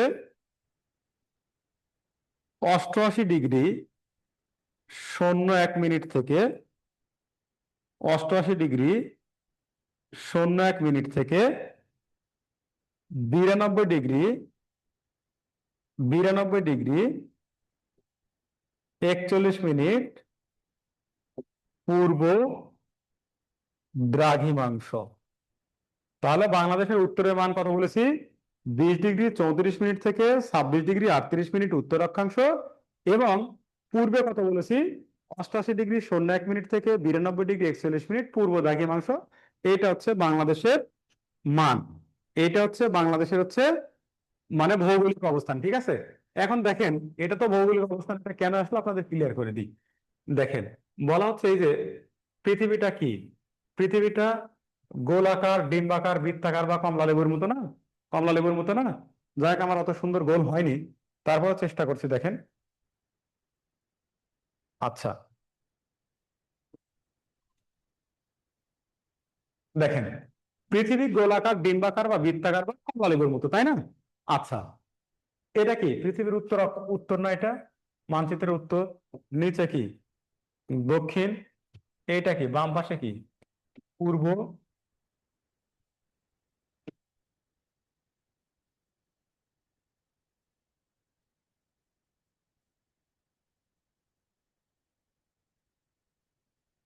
দেখেন এইটা কি পূর্ব না। আচ্ছা, আর এটা কি পশ্চিম, এটা পশ্চিম। একটু মনোযোগ দিবেন এইবারে, ঠিক আছে। আচ্ছা,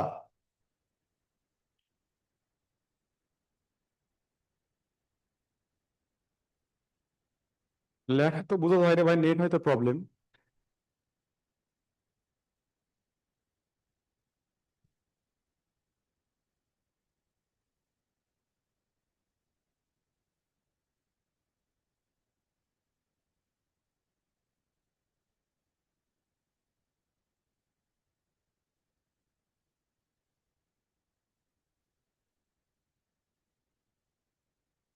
দেখেন এইবারে দেখেন, বলা হচ্ছে পৃথিবীর ঠিক মাঝ বরাবর, পৃথিবীর ঠিক মাঝ বরাবর পূর্ব থেকে পশ্চিমে একটা কাল্পনিক রেখা অঙ্কন করা হয়েছে, যে রেখা দ্বারা পৃথিবীকে উত্তর গোলার্ধ এবং দক্ষিণ গোলার্ধে ভাগ করা হয়েছে। ওই রেখাটার নাম হচ্ছে নিরক্ষরেখা। ওই রেখার নাম কি, ওই রেখার নাম হচ্ছে নিরক্ষরেখা। ওই রেখার নাম কি, ওই রেখাটার নাম হচ্ছে নিরক্ষরেখা, নিরক্ষরেখা, এই নিরক্ষরেখার আবার একটা নাম আছে, বলা হচ্ছে নিরক্ষরেখাকে আবার বলা হয় বিষুব রেখা বলা হয়, আবার ইকুয়েডর, ইকুয়েডর বলা হয়। ঠিক আছে, এই নিরক্ষরেখাকে আবার কি বলা হয়, ইকুয়েডরও কিন্তু হচ্ছে বলা হয়ে থাকে। ঠিক আছে, বলা হয়, দেখেন নিরক্ষরেখা কি, পৃথিবীর ঠিক মাঝ বরাবর, কোন দিক থেকে কোন দিকে, পৃথিবীর ঠিক মাঝ বরাবর পূর্ব থেকে পশ্চিম দিকে বিস্তৃত, যে রেখা দ্বারা পৃথিবীকে কি করা হয়েছে, এটা একটা কাল্পনিক রেখা, যে রেখা দ্বারা পৃথিবীকে উত্তর গোলার্ধ এবং দক্ষিণ গোলার্ধে ভাগ করা হয়েছে, এটার নাম হচ্ছে নিরক্ষরেখা। অর্থাৎ পৃথিবীর ঠিক মাঝ বরাবর পূর্ব থেকে পশ্চিমে একটা কাল্পনিক রেখা অঙ্কন করা হয়েছে, যে রেখা দ্বারা পৃথিবীকে উত্তর গোলার্ধ এবং দক্ষিণ গোলার্ধে ভাগ করা হয়েছে, ওই রেখাটার নাম হচ্ছে নিরক্ষরেখা। উত্তর গোলার্ধ দক্ষিণ গোলার্ধ হচ্ছে গোলের অর্ধেক না, এপারে অর্ধেক এপারে অর্ধেক না, যার কারণে গোল বলছি। এরপর এই নিরক্ষরেখার মান হচ্ছে 0 ডিগ্রি, নিরক্ষরেখার মান কত ডিগ্রি, 0 ডিগ্রি। এরপর দেখেন বলা হচ্ছে পৃথিবীর ঠিক মাঝ বরাবর, এই যে উত্তর থেকে দক্ষিণে, পৃথিবীর ঠিক মাঝ বরাবর, এই যে দেখেন উত্তর থেকে দক্ষিণে আর একটা রেখা অঙ্কন করা হয়েছে, কাল্পনিক রেখা অঙ্কন করা হয়েছে, যে রেখা দ্বারা পৃথিবীকে পূর্ব গোলার্ধ এবং পশ্চিম গোলার্ধে ভাগ করা হয়েছে, ওই রেখার নাম হচ্ছে মূল মধ্যরেখা। ওই রেখার মান হচ্ছে কি, নাম হচ্ছে মূল মধ্যরেখা। ওই রেখার নাম হচ্ছে মূল মধ্যরেখা। ওই রেখার নাম কি বলা হচ্ছে, মূল মধ্য, আচ্ছা ওই রেখার মান হচ্ছে, নাম হচ্ছে, এই রেখাটার নাম হচ্ছে কি, মূল মধ্যরেখা। এই রেখার নাম হচ্ছে মূল মধ্যরেখা। এই রেখার মানও কিন্তু হচ্ছে 0 ডিগ্রি।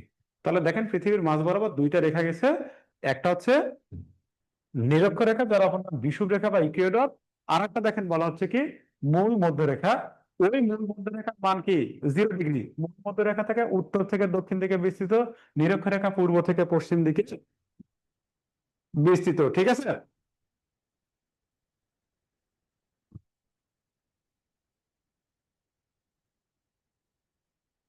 দেখেন তাহলে নিরক্ষরেখার মান 0 ডিগ্রি। এই মূল মধ্যরেখা, এই মূল মধ্যরেখা পৃথিবীর একটা শহরের মধ্যে দিয়ে অতিক্রম করে গেছে, ওই শহরের নাম হচ্ছে গ্রিনিচ শহর। গ্রিনিচ, ওই শহরের নাম হচ্ছে কি, গ্রিনিচ শহর। তাহলে মূল মধ্যরেখা যে শহরের মধ্যে দিয়ে গেছে, ওই শহরের নাম হচ্ছে গ্রিনিচ শহর।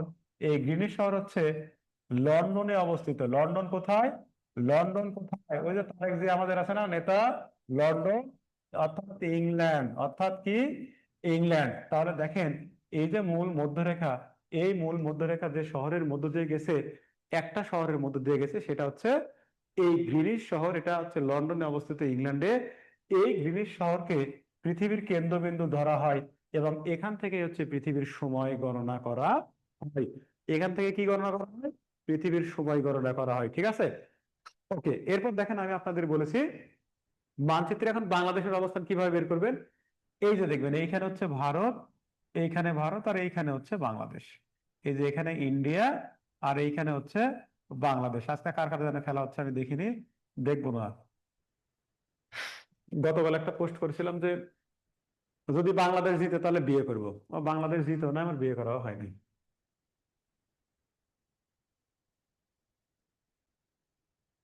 মানে খুবই শখ করেছিলাম যে বিয়েটা করেই ফেলবো এবারে, কিন্তু এই বাংলাদেশ এই ক্রিকেট টিম, এই বিশ্বাসঘাতক বেঈমানরা আমার এই ইচ্ছাটা পূরণ করলো না। একটা দিন জিতলে কি হইতো, কি এমন ক্ষতি হইতো।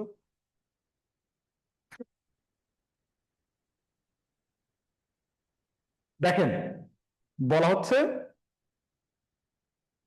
দেখেন এই যে বাংলাদেশের অবস্থান, আমি আপনাদের কি বলেছি যে বাংলাদেশের মধ্যে দিয়ে দুইটা রেখা গেছে না, একটা এই যে কর্কট ক্রান্তি রেখা, আর একটা হচ্ছে 90 ডিগ্রি পূর্ব দ্রাঘিমা রেখা। তাহলে দেখেন কর্কট ক্রান্তি রেখা কোথায়, এই যে এই দিক দিয়ে, এইটা হচ্ছে কর্কট ক্রান্তি রেখা।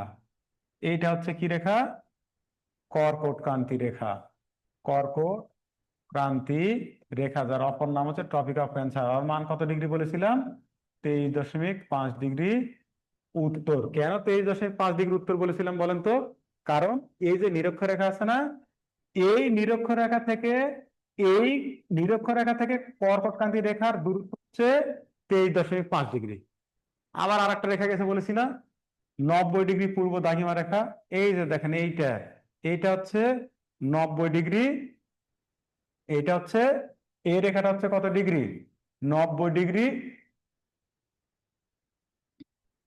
এই রেখাটা হচ্ছে 90 ডিগ্রি পূর্ব দ্রাঘিমা রেখা, অর্থাৎ 90 ডিগ্রি পূর্ব দ্রাঘিমা রেখাতে কোন দিকে কোন দিকে, এই উত্তর থেকে দক্ষিণে বিস্তৃত, ঠিক আছে, উত্তর থেকে দক্ষিণে বিস্তৃত। আর এই কর্কটক্রান্তি রেখা কোন দিক থেকে, পূর্ব থেকে পশ্চিম দিকে বিস্তৃত। এইখানে হচ্ছে বাংলাদেশের অবস্থান, ঠিক আছে।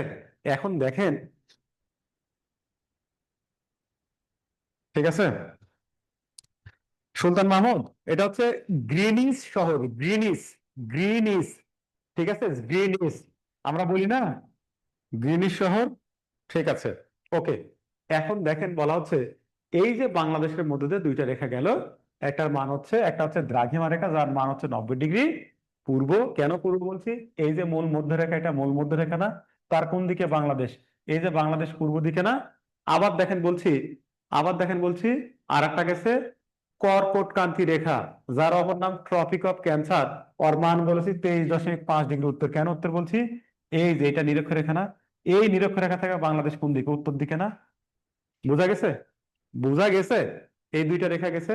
এখন দেখেন বাংলাদেশ, একটা প্রশ্ন আসে না যে জিএমটি, জিএমটি এর পূর্ণরূপ কি বলেন তো, Greenwich mean time, Greenwich mean time, অর্থাৎ এই যে যুক্তরাজ্যের গ্রিনিচ শহর, এখান থেকে পৃথিবীর সময় গণনা করা হয় না, এই গ্রিনিচ সময় অপেক্ষা বাংলাদেশের সময় কত ঘন্টা আগে, +6 ঘন্টা না, +6 না, +6 না, গ্রিনিচ সময় অপেক্ষা বাংলাদেশের সময় কত, +6 ঘন্টা না।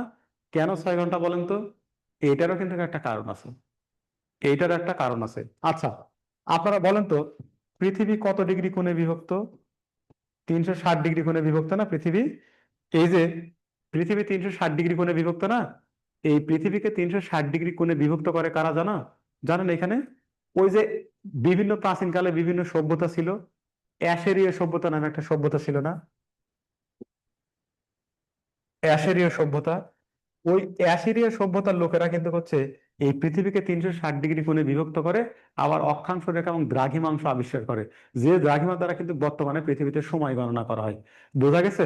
এখন দেখেন এই যে অ্যাসিরীয় সভ্যতা 360 ডিগ্রি কোণে পৃথিবীকে বিভক্ত করলো, বলা হয়ে থাকে 1 ডিগ্রির জন্য সময়ের পার্থক্য ঘটে 4 মিনিট। 1 ডিগ্রি, হ্যাঁ, ঠিক আছে, ঠিক আছে, না না ওইটা না, ওইটা না আমি, ঠিক আছে স্যার। আচ্ছা, দেখেন, দেখেন বলা হচ্ছে 1 ডিগ্রি জনের সময়ের পার্থক্য ঘটে কিন্তু হচ্ছে 4 মিনিট। 1 ডিগ্রি জনের সময়ের পার্থক্য ঘটে কয় মিনিট, 4 মিনিট ঘটে, কয় মিনিট ঘটে, 4 মিনিট পার্থক্য ঘটে। তাহলে দেখেন এই যে 360 ডিগ্রি জনের সময়ের পার্থক্য কত ঘটবে দেখেন তো, তাহলে 360 গুণ যদি 4 দিই, তাহলে আমাদের আসবে টোটাল 1440 মিনিট, 1440 মিনিট, 1440 মিনিট না।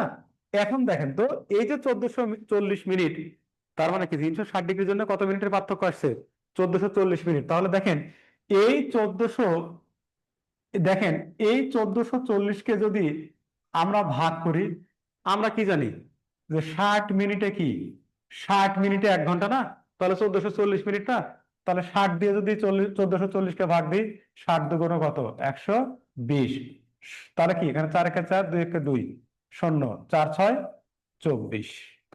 দেখেন আমাদের দিবারাত্রি মিলে কয় ঘন্টা, 24 ঘন্টা না। এটার কারণ হচ্ছে এই 360 ডিগ্রি, কি ডিগ্রি, এই 360 ডিগ্রি।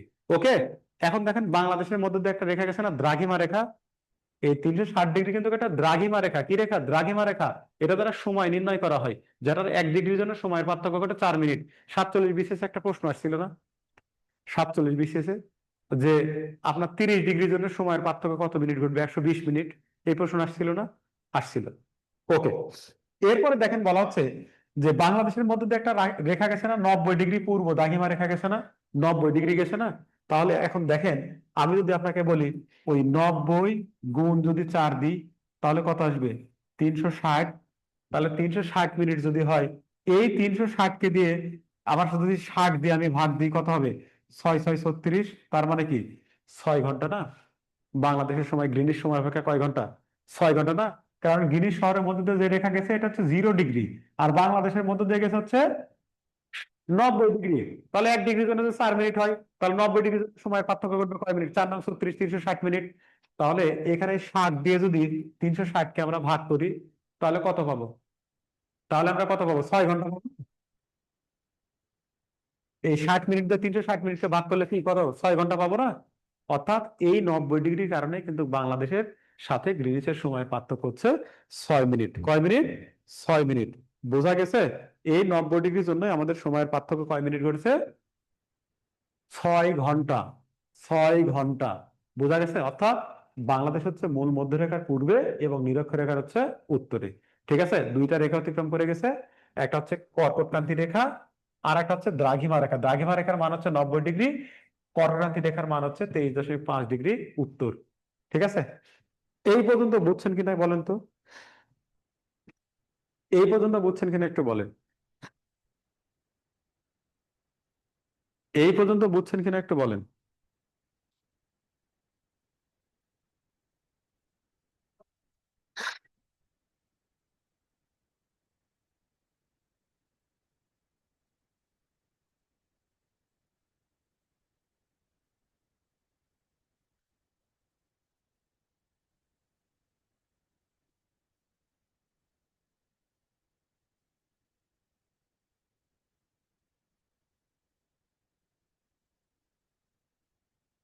ওকে। ওকে,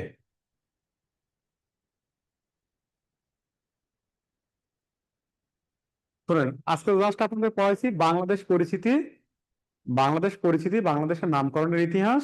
ঠিক আছে, বাংলাদেশ পরিচিতি, বাংলাদেশ নামকরণের ইতিহাস। বোঝা গেছে? বাংলাদেশের রাজধানীর ইতিহাস। আবার এসে পড়লাম বাংলাদেশের হচ্ছে ভৌগোলিক অবস্থান, এবং বাংলাদেশকে কেন গণপ্রজাতন্ত্রী বাংলাদেশ বলা হয়। তাই না? এই কয়েকটা টপিক পড়লাম না? আচ্ছা, তো আজকে আর ক্লাস নিব না। ঠিক আছে, নেক্সট ডে আবার ক্লাস নিব। তো সেই পর্যন্ত সবাই ভালো থাকবেন, সুস্থ থাকবেন। নেক্সট ক্লাসে ইনশাল্লাহ আবার দেখা হবে। আর নেট যে সমস্যাটা আছে এটা আমরা ট্রাই করবো খুব দ্রুতই সলভ করার। তো সবাই ভালো থাকবেন আর দোয়া রাখবেন আমার জন্য। ঠিক আছে, আসসালামু আলাইকুম।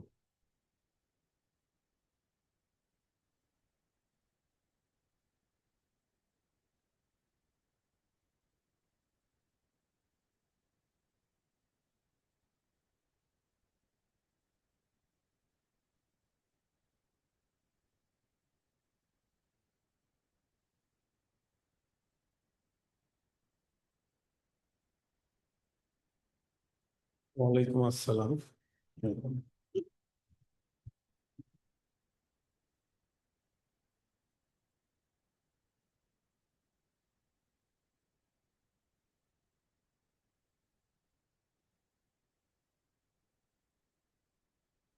আসসালাম।